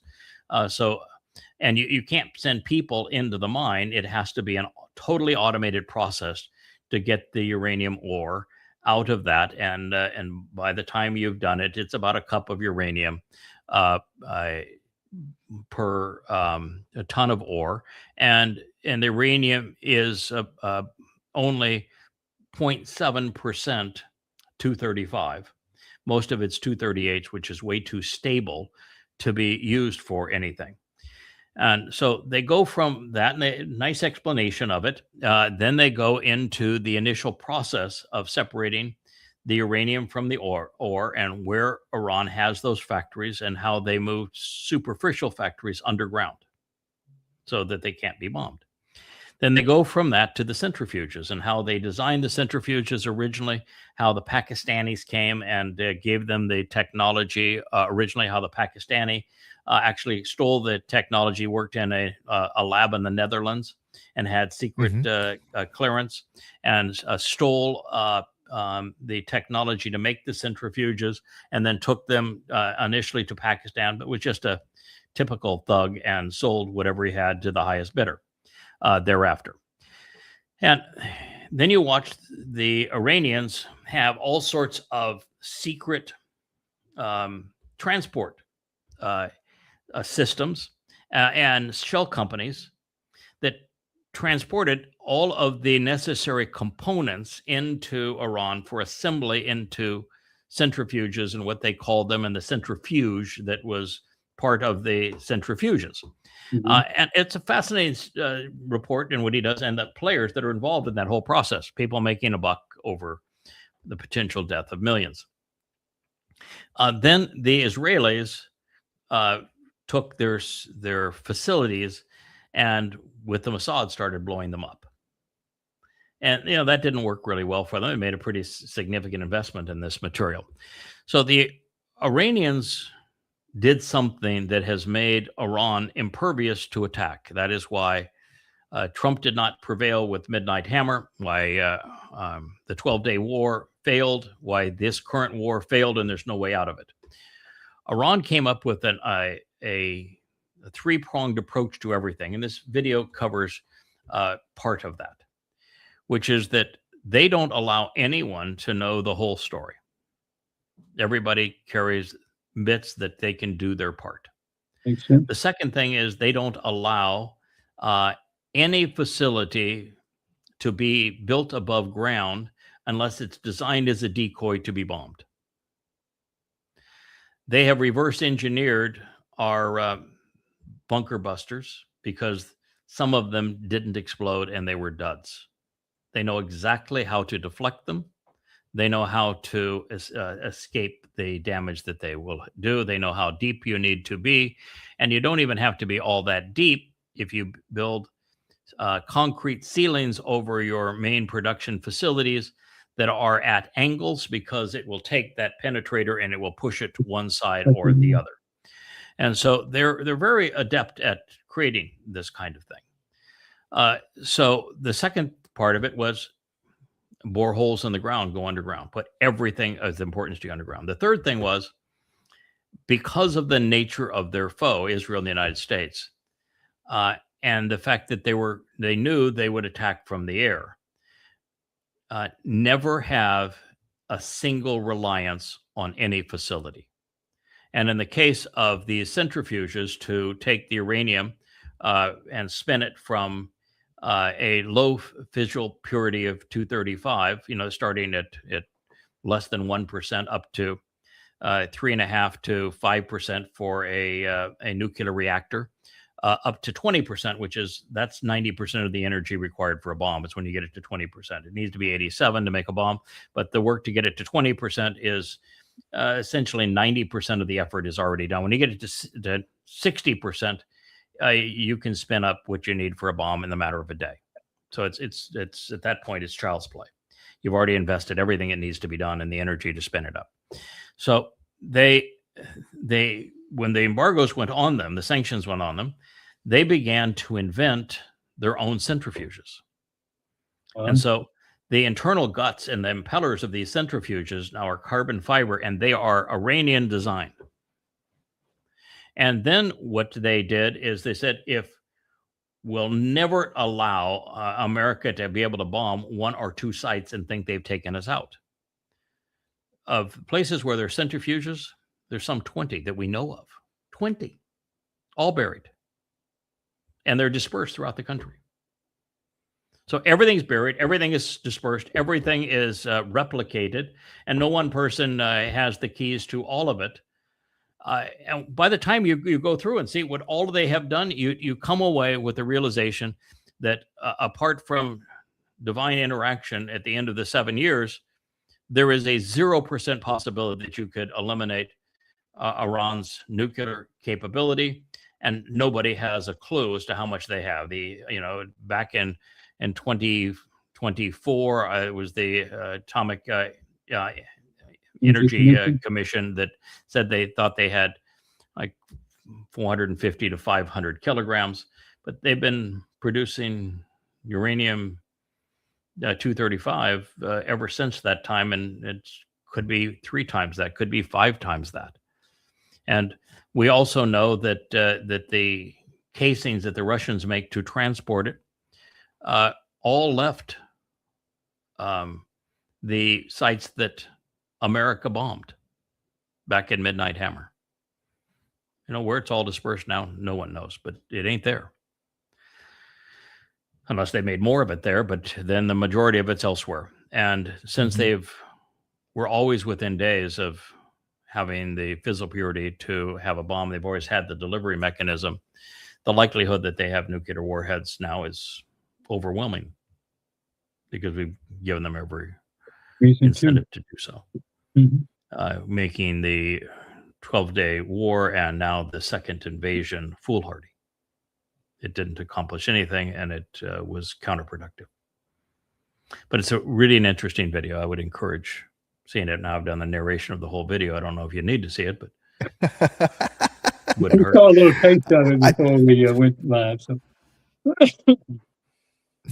What I found the most interesting was Iran having its own mining capability of uranium. That's not something that ever crossed my mind, that they're going to say how much uranium Iran has the fissile purity and the 2 tons, and they have this amount that they can make bombs with or whatever.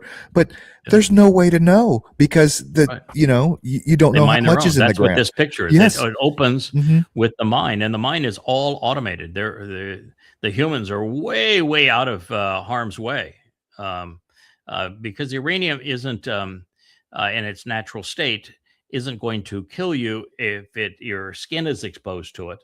But if you bring it into your lungs, it'll have a long-term negative effect. So they keep the miners a long way away, and it's the whole process is animated. It's really a fascinating tour de force of what's involved. And once you know what's involved, you realize that the simplistic statements, "We obliterated it" by the dumpster, are just a fool's folly. All they have done is lie.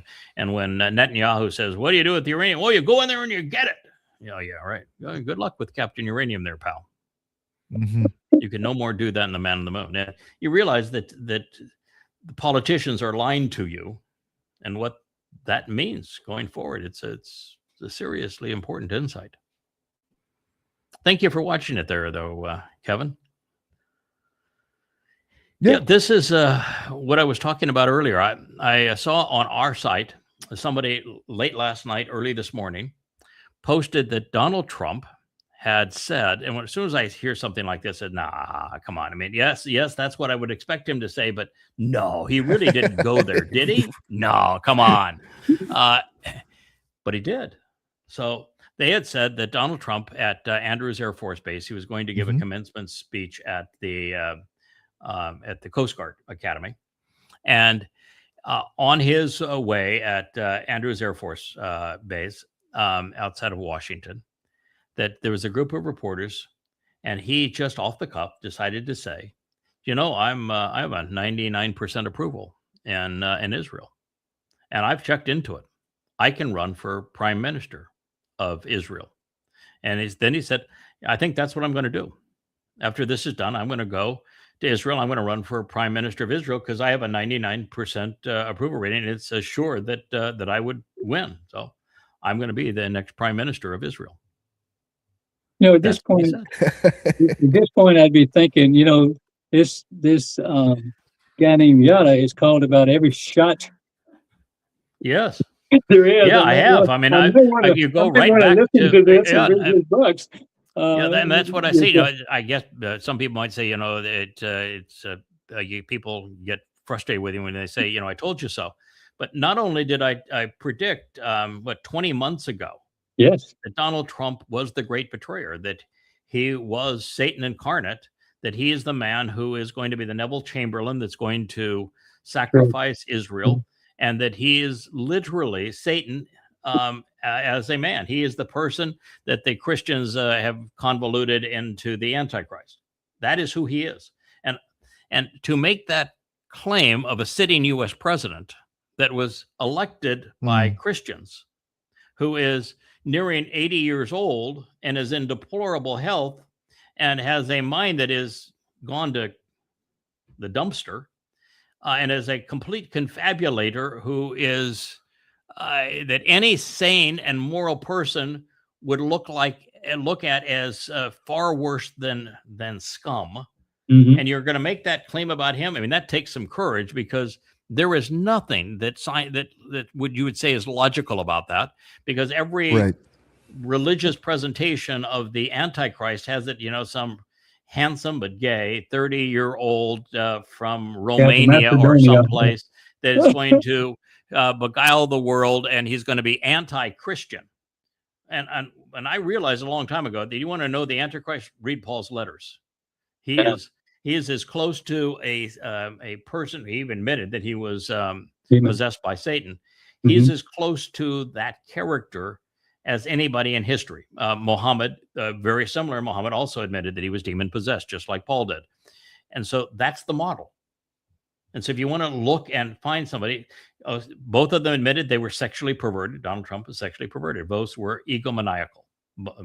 Donald Trump is egomaniacal.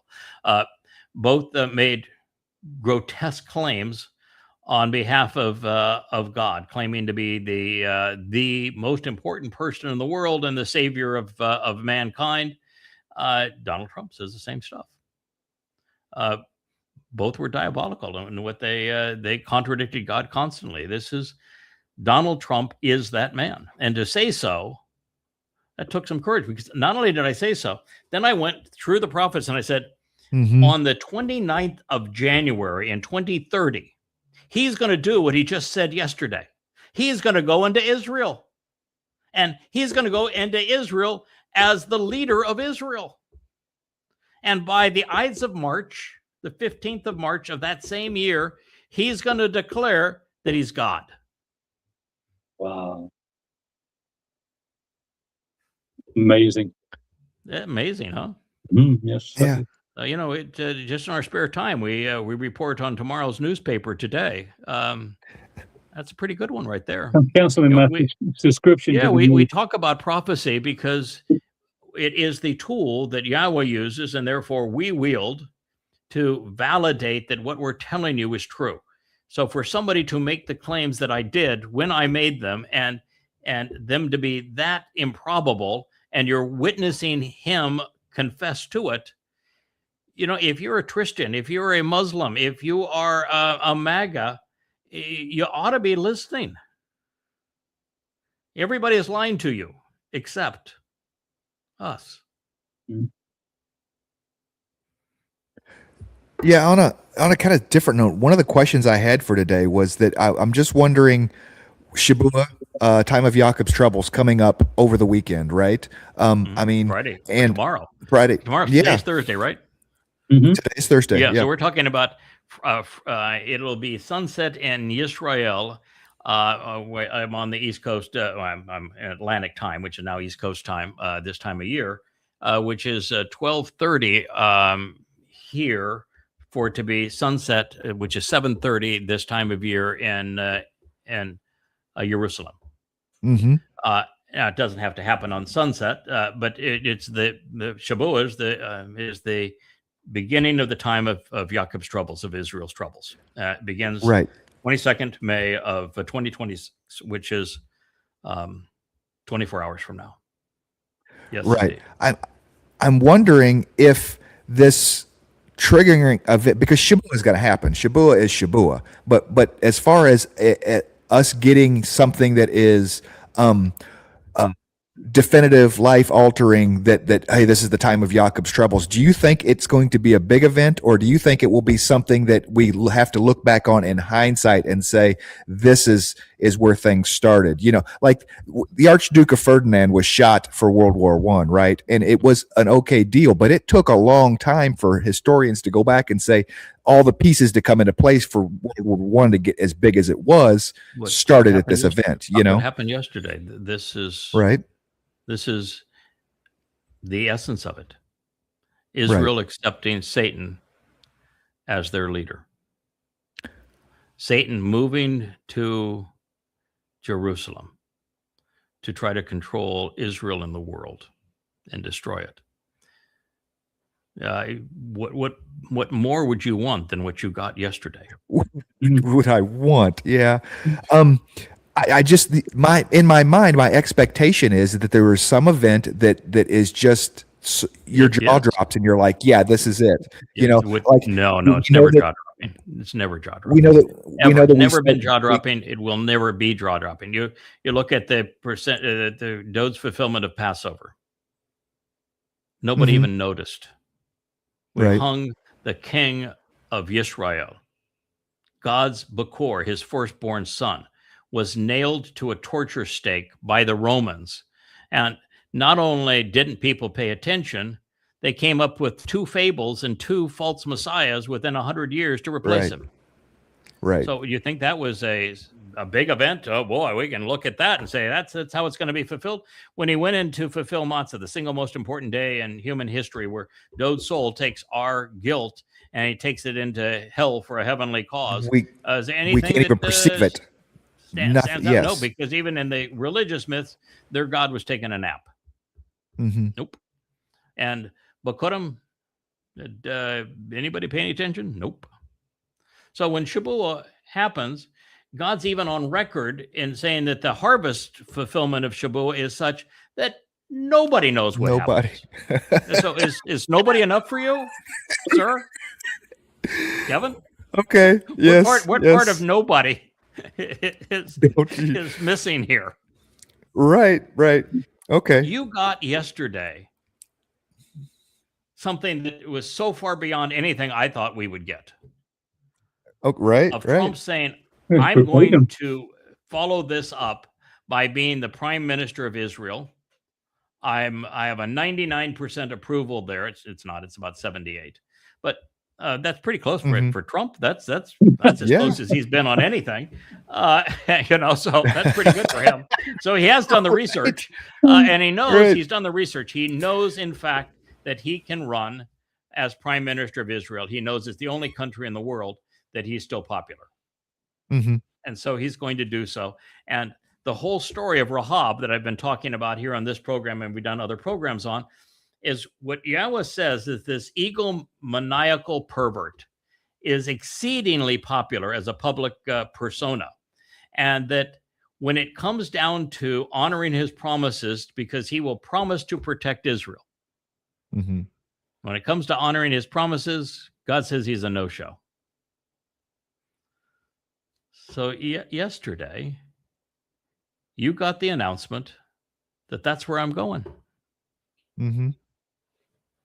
He's the key player. That's Satan. Israel's going to establish Satan as their prime minister. Hoorah. Yeah, there you go, baby. Hoorah. I don't know why in my mind I just expected there to be a 9/11 event, a bombing of Pearl Harbor event, something that, No, but no, yeah, I'm with you. I no. get it. I get it. Okay. Well, did the bombing of Pearl Harbor occur on a Moed Mikre? Oh, no. No, did it? No, did it? Did No. Pearl Harbor occur on God's time schedule? No, has No, nothing no. to do with, yes. No, nothing. God's time schedule revolves around his Moedim. Mm-hmm. His Moedim have to do with him. The world pays no attention to him.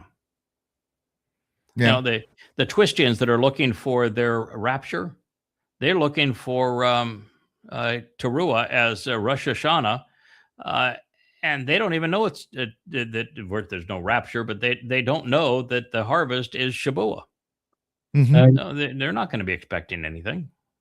I God told you. says in Yeshaya, it's 57, that when the covenant family are withdrawn in this harvest, the mature grain, that nobody's going to know or care where they've gone. The only people that are going to care that they're gone is those who are expected to be part of it, which is the cult that is the mommy goddess cult. And he says, that beyond them, no one's even going to be considering this. And those for the mommy goddess cult, they're led by a woman who is demonically possessed, and I'm going to send them all to hell, is what he says. So that they're going to do them any good. Mm-hmm. So no, it's just not. That's not Yahweh's style. The only thing we know that is with the things that we know is that God says it's going to be the worst time in the history of Israel. Mm-hmm. Now, that doesn't mean that all 7 years and 4 months are the worst time in the history of Israel, but collectively, if every moment was the worst time in the history of Israel, you wouldn't get through 7 years and 4 months. So it ratchets up. We know that God describes Alaska flood, which was 10:7, on much greater terms as the final battle that is fought for Israel and to annihilate Jews. And he tells us that it is much more numerous, such that you're in the range of saying close to 1,000-fold magnitude. He tells us the country they're going to come from, and mostly they're going to come from Iran. He tells us how they're going to behave.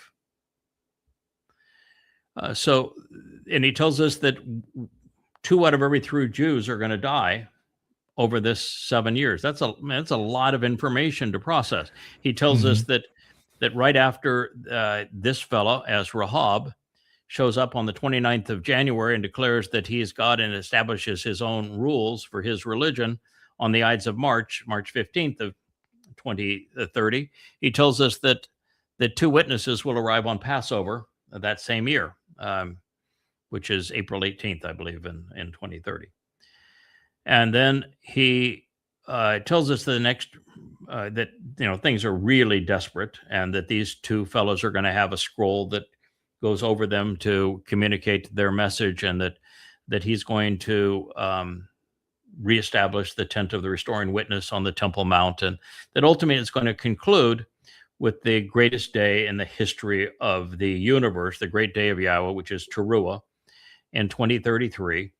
And that day, just to speak of the things that are taking place on that day, I could do 10 3-hour shows and probably still not cover it all. And so that day is going to be, you want fireworks? There's your day for fireworks. That is, everything imaginable is happening that day. The earth is being transformed in the conditions of Eden. There's great cascades of water off every mountain on earth, along with this torrent that comes from the subterranean waters beneath the Temple Mount. There's the sacrifice of the Adamah Parah. There's the obliteration of all of the religious and political assailants and malcreants against Israel. There is the fire and the ash and the smoke that serves as the purification from Numbers 19 and the Adamah Parah on behalf of the remnant of Israel, as discussed in Numbers 5. It's it's the man from Edom doing his thing. It's getting the blood for the anointing of the mercy seat when Dode returns. It's setting up Dode's return so that the world is purged of all of this, and we're ready to go back into the garden. It's the 4 chariots with 3 of them moving around the world. Now we know why. By the way, that red chariot was red. I mean, it carries the Adamah Parah, which is the bloody red man of the earth. So, that was enough, but it isn't enough, because guess why it's red? I'm out with the sword. I'm obliterating That's the people. Yeah. So as the other chariots, one is the black chariot. It picks up all of the religious and ultra-political Jews to haul them off to Sheol. And the white chariot picks up all the Israelites, the naming convention here of Israel, brings them that are not overly stained by religion and politics, the zeros, if you will, but they're not negatives. They're not negatives, they're just zeros, and it brings them into Israel to be purged by the sacrifice of the Adamah Parah. And then it has the dapple chariot, which bringing the Goya men, who are also net zeros. They're not antagonistic to God or his people. They're not. They don't know enough to be dangerous, but at least they can be purged. They're not going to run away from the purging. They're not going to denounce what's happening. And they're brought in. Well, at that same time, in the red chariot, we're taking care of business. So, it's a lot going on that day. Even the fulfillment of the harvest is unseen, unnoticed. And so if the harvest is unnoticed, why would we think anything else is noticeable? It just starts that 7-year, 4-month countdown. And we know that in the first period of that, sometime I would think within the first 16 months, there will be a fake Estonian state that will be traded for false promises of peace. So I think that'll happen. And obviously, Israel is going to continue what is a precipitous decline. And I don't know how, if you're not noticing, but Israel has gone from, okay, so there's a nation of Jews, they're surrounded by Muslims, and, they do some stuff that we don't like very much. Israel has gone in the last 3 years, 2 years to 3 years, to the point where they're the most disliked nation on earth, with an approval rating that's sub 5% around the world. They're the most booed and hated nation on earth. They have had to deflect the Alaska Flood 1.0, that's the model for this final war that is being fought against Israel, that'll be so brutal. So we witnessed that war. We've seen Israel lash out at Lebanon and Syria, and now twice at Iran, and seeing the consequence of Iranian missiles and drones at Israel. We've seen Israel destroy its reputation, not only with the world, but with the United States. Israel's popularity in the United States has plummeted, and there doesn't seem to be anything that Israel can do to stop that decline. We've seen the rise of the Toralist one, the person that Christians would call the Antichrist, here, and we've seen his announcements that this is what he's going to do, that he's going to do exactly what we said he was going to do.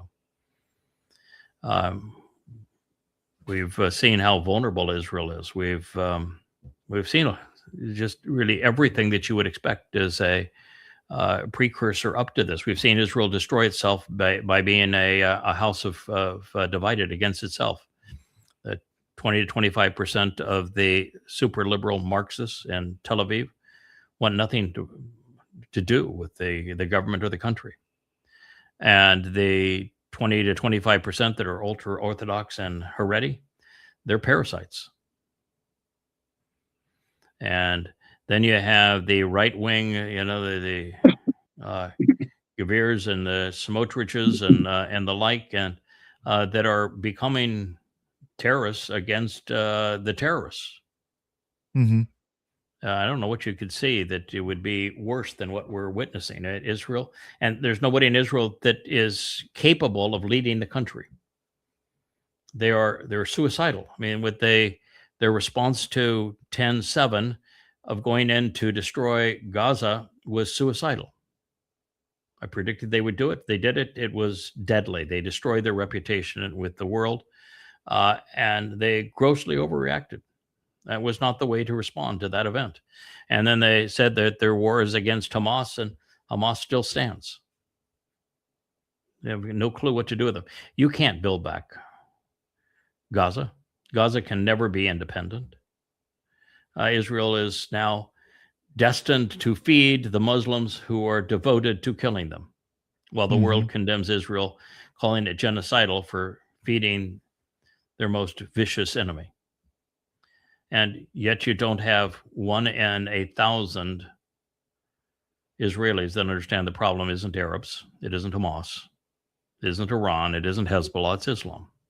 And they don't know what the Quran or the Hadith say, or what Muhammad did, or why 10/7 was nothing but a reenactment of Kabar 1,400 years ago.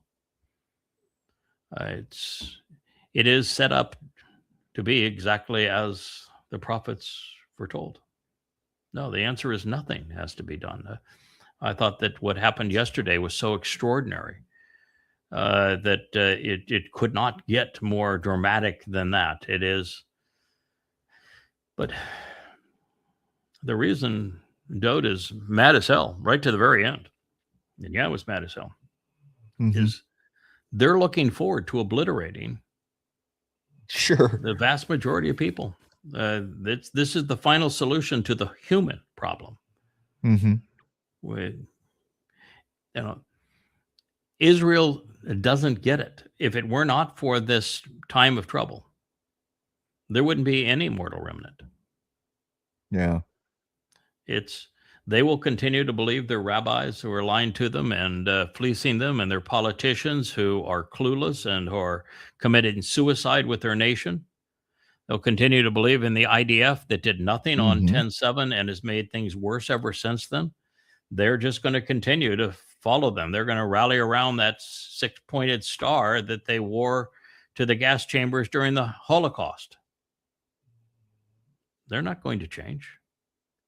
Yeah, you mentioned this being the worst time for Jews in Israel over the next 7 years. I mean, and this is on top of Jews being wrapped in the Torah and set on fire under Hadrian. This is this is within line of Jews having their stomachs cut open so that as people were looking for gold that they were trying to carry out of Jerusalem. I mean, Israel has suffered some horrible things put through their noses as they were chained to the person behind them and stripped naked to walk from Israel into Syria as slaves. Yes. Yeah. Having 185,000 of the best warriors on the planet, not 4,000 Muslims and tenny rompers. I'm talking about 185,000 of the best warriors on the planet surrounding Jerusalem after they had already destroyed the northern kingdom. This is worse than Epiphanes sacrificing pigs in the temple. Yeah. This is worse than the War of Independence and the 6 Days War and the Yom Kippur War and multiple intifadas and Osca flood and Kabar, Yehud. And what took place in Yathrib with the genocide against Jews.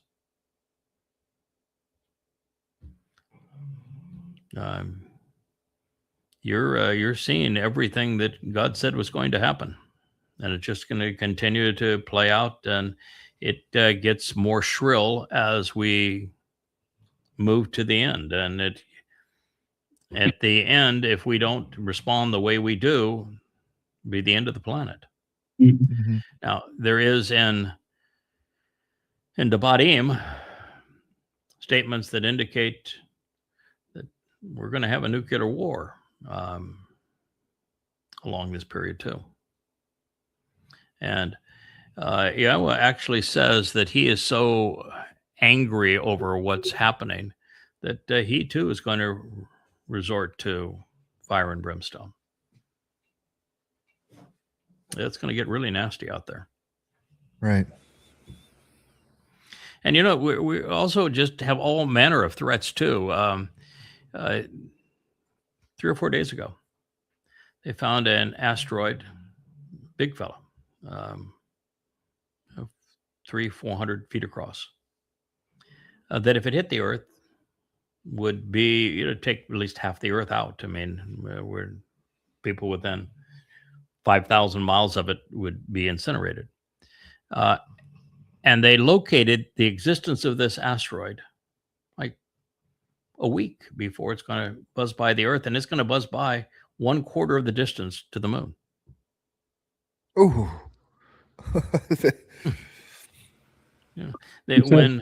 When Apophis MN 2004 does its flyby in 2029, it's going to be inside of our satellite rings.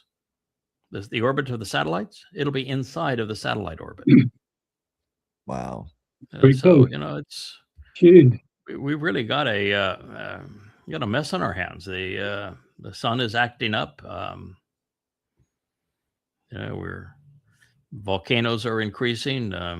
We're getting more storms. And we have made a contribution to Earth's climate, and it's the planet's not happy with us. And clearly, you can see that with AI being geared into, we did a program yesterday. We talked about the CENTCOM commander saying we don't target civilians. Well, he's partially right, because people don't target anymore in the U.S. military. It's AI. It's AI that's deciding who to kill. It'll be AI who decides who to live. It's AI that is doing the thinking for people who don't want to think anymore. Talk about put us in a terrible position. It's AI that controls social media, flow of information today, what you can say, what you can't say. And we're in a really bad situation. You can't use any social media outlet if you want to tell the truth. They won't allow it. Right. All right there. So the answer is no. There's not going to be a grand event. No fireworks to key. Okay. Yeah, we talked a little bit about Massey. Your guy doesn't do fireworks, by the way. It's just not his style. Right. He just doesn't do fireworks.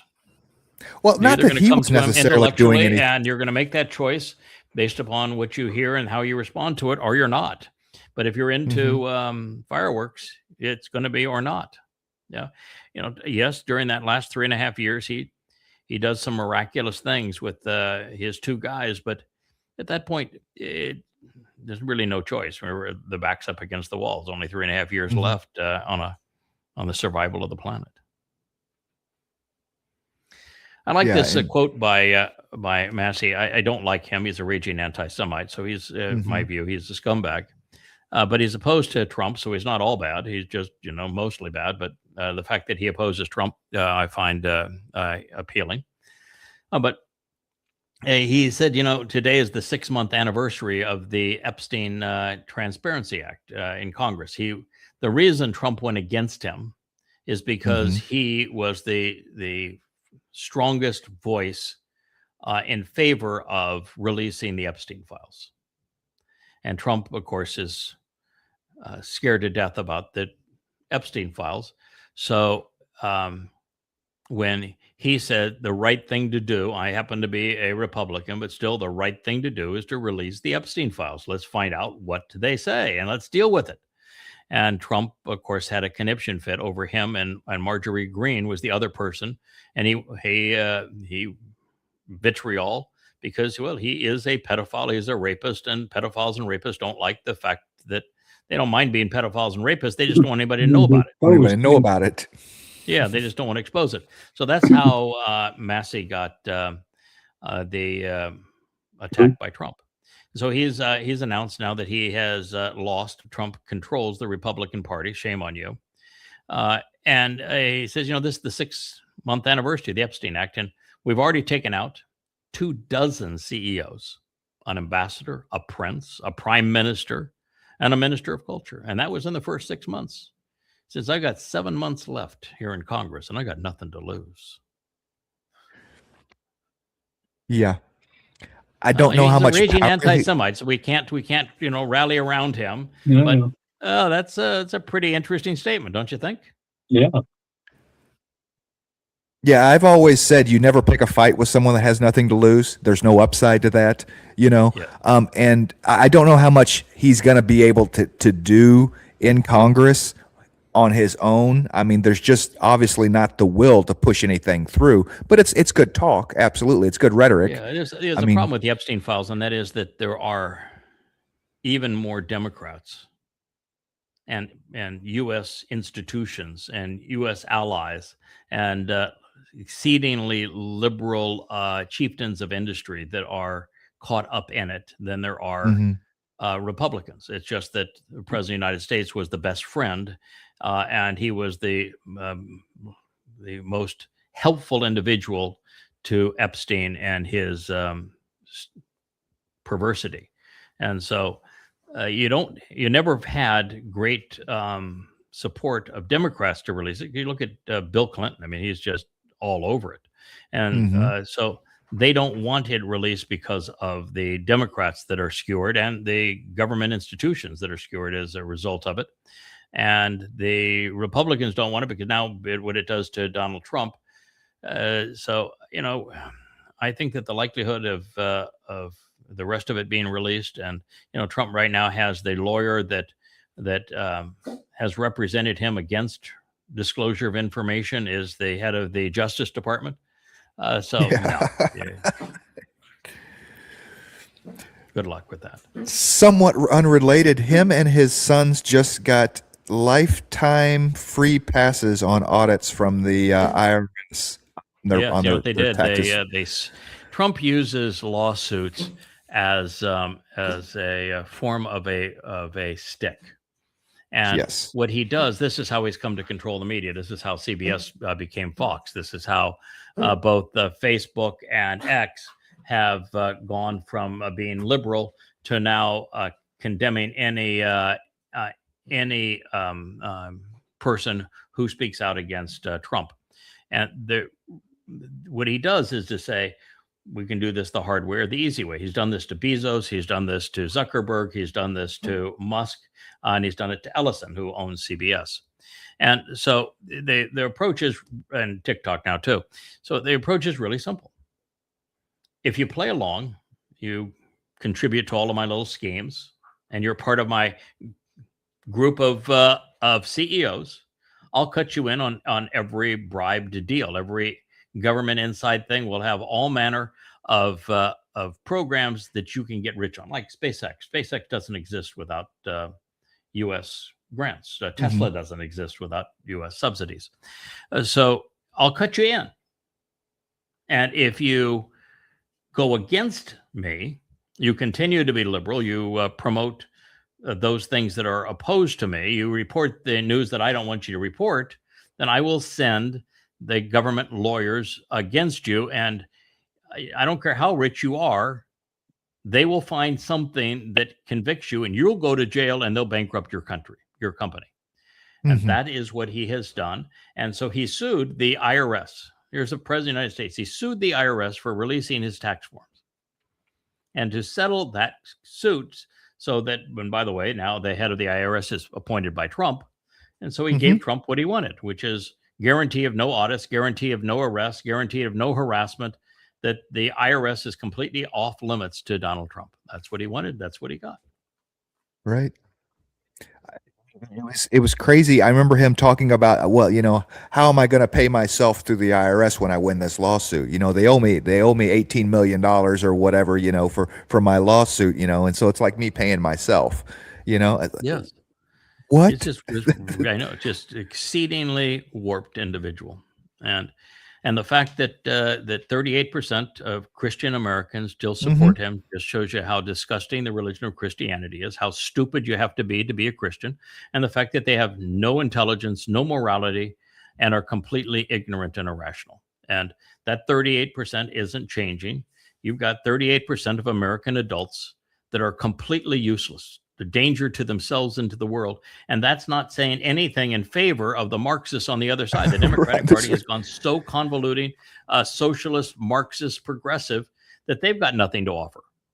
And Mhm. so you take the two, and about just shy of 40% on either side, and all you have of any chance in America is 20% that, you know, might not be so ridiculous religious or so ridiculously political that you can actually reach them. But then, you know, you have this last two generations that have stopped thinking.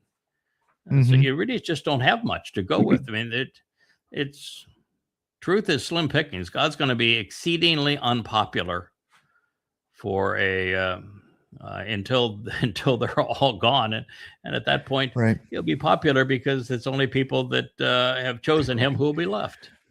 Right. Right. I like the plan.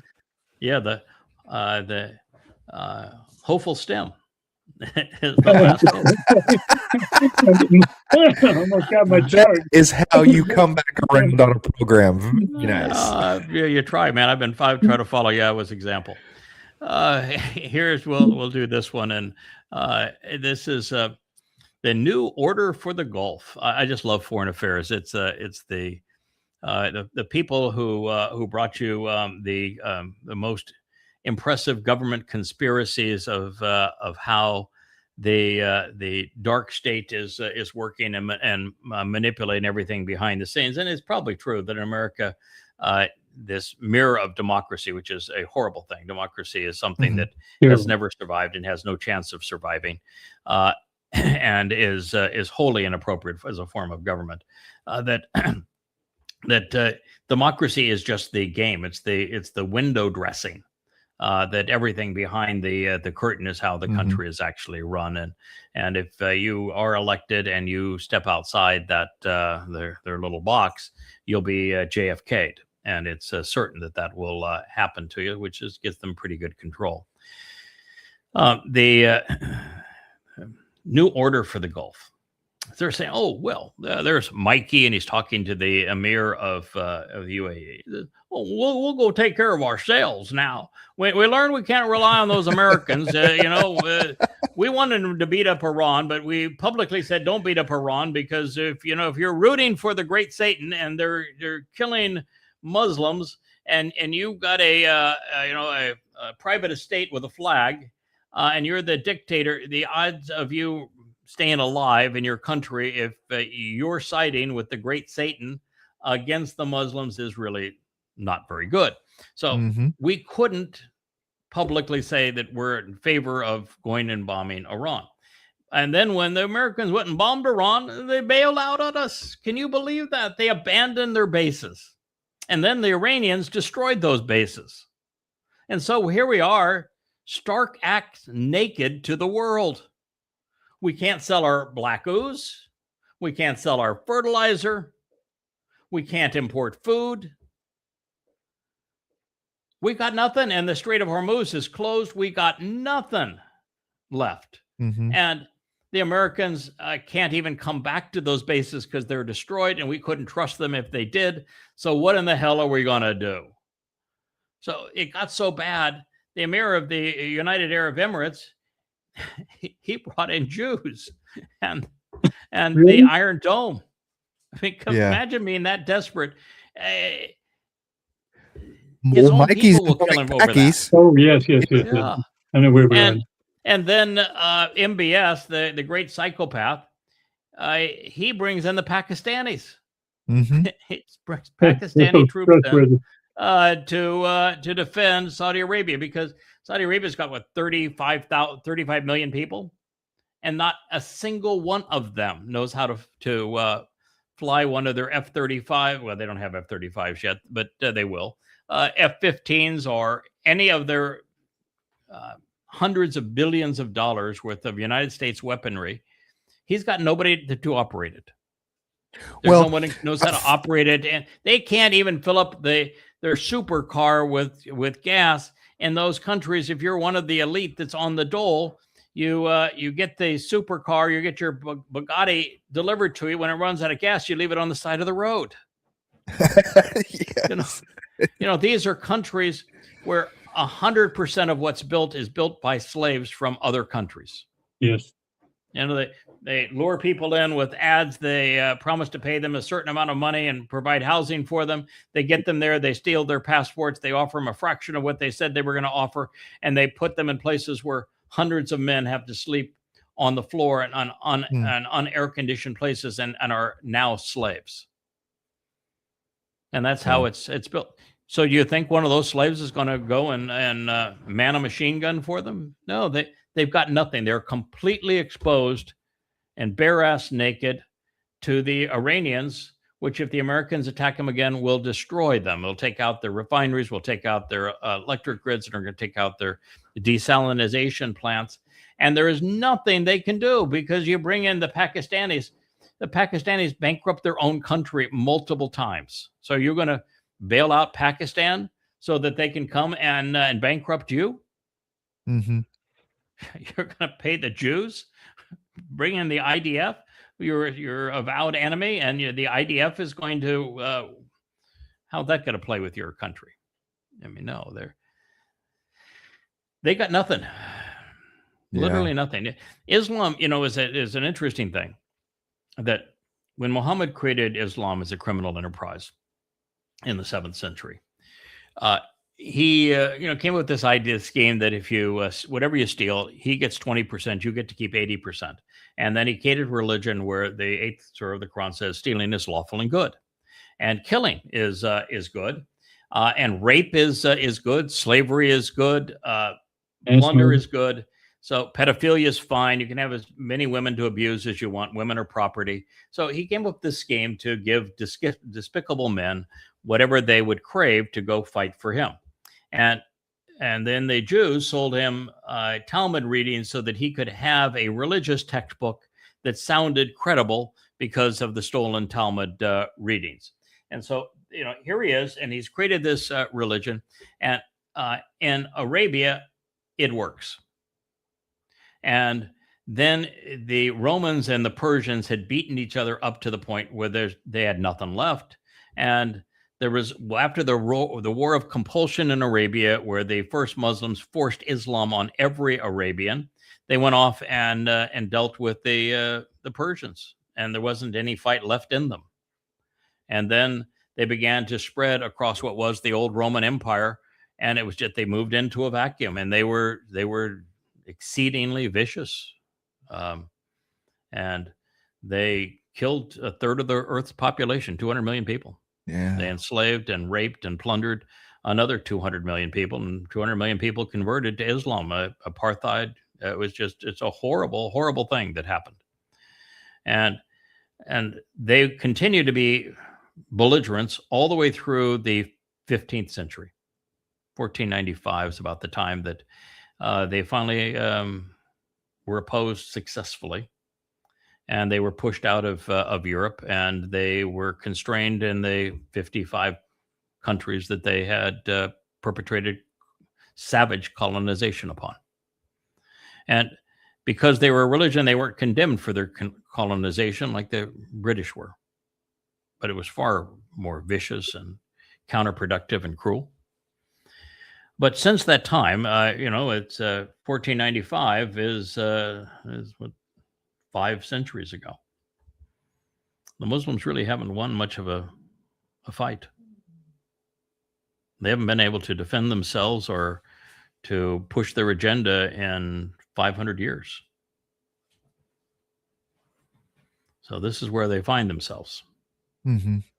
And every time they try to push Israel out of the world, they lose badly. But now something has changed. One is that the whole world has turned against Israel because of Israel doing everything we said they were going to do in the Gaza war, which was madness when there was a much better approach.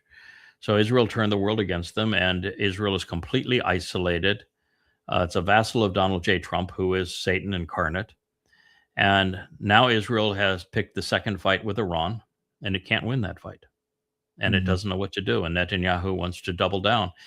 Zero chance of regime change, zero chance of resolving the atomic energy problem. Made it worse. and zero chance that the Arab world is ever going back to what it was, and going to be far more vulnerable. And world economies have been ravaged, and anti-Semitism's at an all-time high. So, and here they go. They're about ready to go back and do it all over again. Yeah, Israel's needs to start focusing more on Israel and step out of the things are not going well for them in Lebanon whatsoever. No. The move against Hezbollah was a bad idea in the way that they're doing it. Second war against Iran was a very, very, very bad idea, and they can't win. Israel has destroyed itself. Mhm. It's put itself in a position where it's completely vulnerable and hated. So really sad. This is why I'm just so disgusted, would be the term, with Christian Republicans. I mean, if it wasn't for Christian Republicans, Donald Trump wouldn't exist. And here he is with images of himself as the Pope, here himself as images of Jesus. Here he is, the great flag bearer. Here he is carrying the AK-47 when he's actually Private Bone Spur. Here he is with his salute of the Fourth Reich. Mm-hmm. He's a terrible confabulator. He's a rapist, a pedophile, egomaniacal jerk, and they genuflect around him. You can't have any sense of concern for the United States. When the United States is destroyed economically, militarily, turns to total anarchy, knowing that 40% of Americans are Marxists and completely oblivious to the fact that collectivized man is evil man, Mm-hmm. and that the 40% are psychopaths to this perverted monster. What is there to have pride in? What is there to rally around? What is there to care about? Yahweh's name. That's you that's the only way guys we're still getting out live of in the this. continental United States. I'm sorry. It's going to get really nasty in America too. Oh yeah. Yeah, who knows what's going to happen with this upcoming the midterms because the Marxists are not popular. Trump is exceedingly unpopular outside of his base. He has no sway with independents who carry most elections. But the independents are not going to naturally cling to Marxists. Oh, they just won't show up. Yeah. So what in the world is going to happen? And America's put itself in a real mess, and it deserves its fate. And he said, "Okay, one more." Well, yeah, this is a good one to end. This is a good one. Yeah. Yeah, this is Fidel Castro's brother. I love the fact he's got 4 stars on his lapel and 4 stars on his hat. So he is General 4-star there. He's the real deal, isn't he? Real deal, man. Yeah. So he a man to be dealt with. He's not the leader of Cuba, but most people think because of his being the brother of Fidel that he is the power behind the current throne. So the Donald decided he's going to indict him. He's going to kidnap him. That'd be the next person he brings over to the United States. He's going to kidnap him. President kidnapper. And so, I figured, well, finally Trump found somebody as old, as decrepit, and as weak as he is. This would be a fun fight. I'd love to see these two guys put on the boxing gloves and go at it, wouldn't it? When you go out at night and you get all the 57 Chevys around and you Oh yeah, it's absolutely. Trump failed miserably with regime change in Iran. He's failed miserably with regime change in Ukraine. He's failed miserably with regime change in Venezuela. This idea that we're in control of Venezuela and we're getting all of their they're really thick ooze. No, we're not. Venezuela has just gone to the point where it can't Closed for business. Yeah, it's closed for business. So, now what? And destroyed our reputation with the entire world in the process. But you're going to go after this old guy? I mean, come on.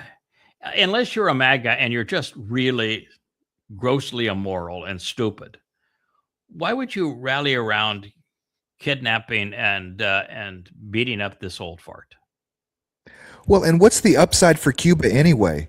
What, like Kirk was saying, so what do we get out of Cuba if we do regime change there? What do we gain from Cuba? Well, more 57 Chevys, more classic 57 Chevys that are in mint condition. I mean, is that what the United States gets from Cuba? I don't understand why it's like when Trump said he wanted to make Canada the 51st state, and you're saying, oh, have you thought that one through, pal? They are exceedingly liberal in Canada. And so what you would do is you would increase the popularity of the Democratic Party by 50% if you were to do that. The same thing would be true with Greenland's only 57,000 people there, so it's not much to talk about. But he wanted to make Venezuela the 51st state, and now Cuba. They're impoverished.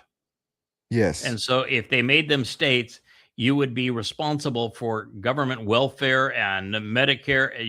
You'd bring in a fraction of 1% of what you had to pay out. You would take a country that is already bankrupt and $40 trillion in debt, and you would take it to $100 trillion in debt if you made Cuba the 51st state, or Venezuela, or Canada, or Greenland, or any place else. You're not thinking it through. What's the point? You talk about the Venezuela being the largest oil reserves in the world. That's just not true. The vast majority of Venezuela's oil you can't get out of the ground. It's too heavy.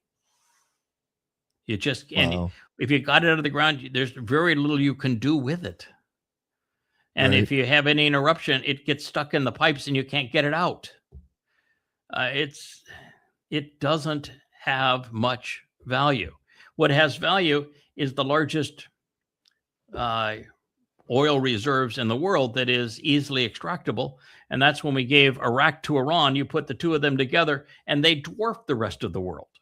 And we screwed that up, though. But yeah, what's the purpose other than chaos? I mean, he's Captain Chaos. I want to control the world. Captain Chaos says, everyone's going to bow to the U.S. military, but you couldn't beat the Houthis. Yeah, the other day, he was talking about how Obama withdrew from Afghanistan in shame. Not even smart enough to know it was Biden.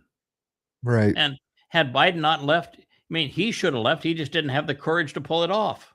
I didn't even know what president it was. He's constantly harassing the president that nominated the Federal Reserve chair, not knowing it was it was him. It was his nomination.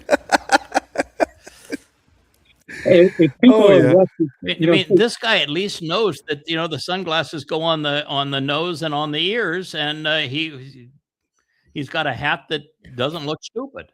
So he's already ahead of Trump. Right. It's a pretty sad world, my friends. So maybe we'll end it at that. I'm just happy to be down here in the Rainbow Studio. It was nice to be able to do down here again. We'll work and see if we can come up with a slightly different setup so the computer's not quite as large here. We'll get you off of the Breathe Right strip there, Captain Kirk. But future, have you found a partner and a topic yet for the vlog show that you're going to host? Well, I still got to get a hold of Noah. I was dealing with the taxes all week. They're trying. I spent some money. The people wouldn't give me their TIN number, so I'm being audited because they think I'm a crook because I spent money and got to take a deduction for a service that. Anyways, but I talked to my accountant last night, and Oh, so now you're I've being got to wait audited. for that. That's fun. Yeah, I'd heard Well, that. So you're being, it's not audited. You get a oh, questionnaire and then they audit you. You know, if you don't, okay. or they just fine you and then you have to fight them. So it's Well, like, the good thing is, I would recommend doing it if you move here where we are. You know how many successful audits the IRS has had in the U.S. Virgin Islands? they can't find anything down there. Zero, because they can't, of course, get a jury that will vote in favor of the IRS here. Sunny place for shady people, I guess. I tell my accountant the story, and I said, but I like my freedom. Yeah. And so I'm not going to tell you one word how to fill out that. Oh no, I pay the my same. submission. I said, you tell me what I owe, and you fill it out, and I am going to have zero input in this because I don't want any vulnerability. But I can tell you that that it's one of the perks of living here is that you'll never hear from the IRS. In fact, you can't even electronically file here. Mm-hmm. You have to take your paper file and hand it to somebody, and you have to have duplicates of it so they can stamp it and said they received it. Otherwise, they'll deny even receiving it. It's just a final word. And thank you for having me on the show. But the thing that as I try to condense all this entire show, if you're outside looking in, and you're going, there's no hope here. I mean, if it's not Yahweh, then you're done. Please listen. I mean, we came to that conclusion 20 years ago, and I never stopped. And all the people who've come along, that such a good family. It's wonderful that they get it. But we were doing this for them. Isn't it amazing that the majority of those who are part of this covenant family have been together, educated, searching, learning, open to new information, investigating for anywhere from 10 to 20 years. Mm-hmm.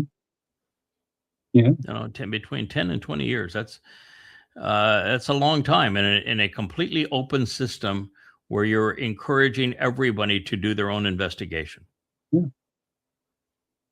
And great fun. It's an extraordinary situation. And every day we come up with a new insight that is profoundly important, that no one has ever perceived before, and we're just building on top of this at a prodigious rate. And so here you are. You have every opportunity in the world, even for eternal life, for a relationship with God, for inheriting the universe, and we're offering all of that to just those who will listen and respond intelligently. We won't take anything from you. We don't ask anything from you. But that's not good enough, I guess, because it's not religious, not political. God. I know, it's just amazing. That's why God says in the end, he's going to resolve his human problem. He came to realize very early on that one person had the potential of being good or bad. But the moment there's many of us, we are all bad all the time. And that's what he said. That as soon as there became many, they were all bad all of the time. And it has been true for the last 6,000 years. So yes, sir. I think that there are independent islands of sanity, and that's what we will have to continue to be. And I thought it was so interesting that when Yahweh reestablishes the earth in the conditions of Eden, one of the reasons that he's doing the whole planet is so there can be some distance between us. He knows that we just do not do well under collectivism. That when we gang together as empires or religions or institutions of any kind, we go amok, and we go amok in a hurry. So he's going to give us the best chance we have by giving us some room between us. All right. Thank you, my good friend. I look forward to seeing you, excuse me, tomorrow evening on our broadcast. That's assuming we don't go anywhere between now and then, but don't say that. I'm not thinking we will. I guess if those who think we are going someplace tomorrow, all right, we'll have the evening show, the Shabbat show in Shamma'im. That won't be so bad. But I can tell you, this is my deal, is that I've always said that, if Yahweh were to take us early, and if it takes us next year, my first request is going to be, would you please send us back? Yeah, That's we going to be gotta tough touch it. call Let because, me do you're something. going to be in the seventh dimension. Things are going to be really, really, really, really wonderful, and they're really crappy here by comparison. And at first request, you can send us back. We got a lot to do. I think we can continue to make a difference. Give us, put us back in. Let us Yeah. do this. Come on, I will coach. say that if he were to take us out tomorrow, I'd be pounding on his door just immediately and say, God, it's just not going to work. I mean, we have way too much going on. We just started the independent blogs. These are going to be great. You're going to love them. We got 3 books. We're all trying to publish at the same time here. We finally really got a foundation of information. We are really got some traction here now. Please, the website is marvelous. Yes. Put us back in. Yes. Yeah, and of course, we'll just say that young man. Who's running this show? Yeah. Who's running the show? Who works for whom here? I say, yeah, but I know what you want. Let's go get her done. We're not done yet. You want us to get her done. You want us to complete the job. We're not finished. And Kirk is slow. You have to wait. Yeah, come on. Sit down. Take a break. Put your feet up. We'll get her done. We'll take it from here. Yeah. Trust me, by the time I put you back, you're going to be screaming to come back up here. Yeah. Right? You're not going to be back for 15 minutes and you're going to be screaming to come back up here because nothing but a bunch of numbskulls down there. So, There is that. There is that, isn't there? All right. Well, thank you very much. I've violated my own rule of more than 30 minutes in the chair without walking around. But, I had nobody to. I mean, Rich has been walking around. Wookie's been walking around, but nobody wants to sit up in the chair. So Wookie just jumped up and sat in Rich's lap the moment I said that, saying, see, I'll do it. That's one of my fondest memories is downstairs. We're in that bedroom there, and every morning, I know you get up really, really early, and today I did, but I usually don't. And then I get up early enough. But a Wookiee would come down every day and he'd jump up on the couch, get up on the bed and say, what are y'all doing? What are y'all doing? Let's go. Yeah. Checking out. Yeah, because we're getting up at 5:30 and Wookiee is, he's in full investigation mode by the time the sun comes up. So yeah, what are you doing? Want somebody to pet? I'm into heavy petting. You're in bed. Right. I know that you guys do heavy petting in bed. I'm here. I'm available. The Wookiee. He is the most interesting character of the group by a long shot. All right, my friend. Thank you. Always great to see you, Kevin. We'll look forward to doing this again tomorrow. Did we have any affirmation of a guest tomorrow, or what? Where are we? I haven't lined up a guest for tomorrow yet. I was going to kind of take it easy and see, but if you want a guest, I'm sure that there's plenty of people that. I am fine. Okay. I am fine just being the two of us, and we can do a good long shot of news and any other topic like we can talk about what Shabua really represents, what it that'd be a good one. What you brought up today, because I am certain that if you are looking for fireworks, there are the majority of the others are looking for fireworks. Mm-hmm. Yeah, let's talk about absolutely. You represent the voice of the many, so we can go into that and we're going to know soon enough because we're gonna be there in 24 hours. Right. All right. Well, thank you both. Yes, sir. Take care. Hey there. Thanks for tuning in. That was Fetch. Gotta run now. Catch y'all on our next podcast.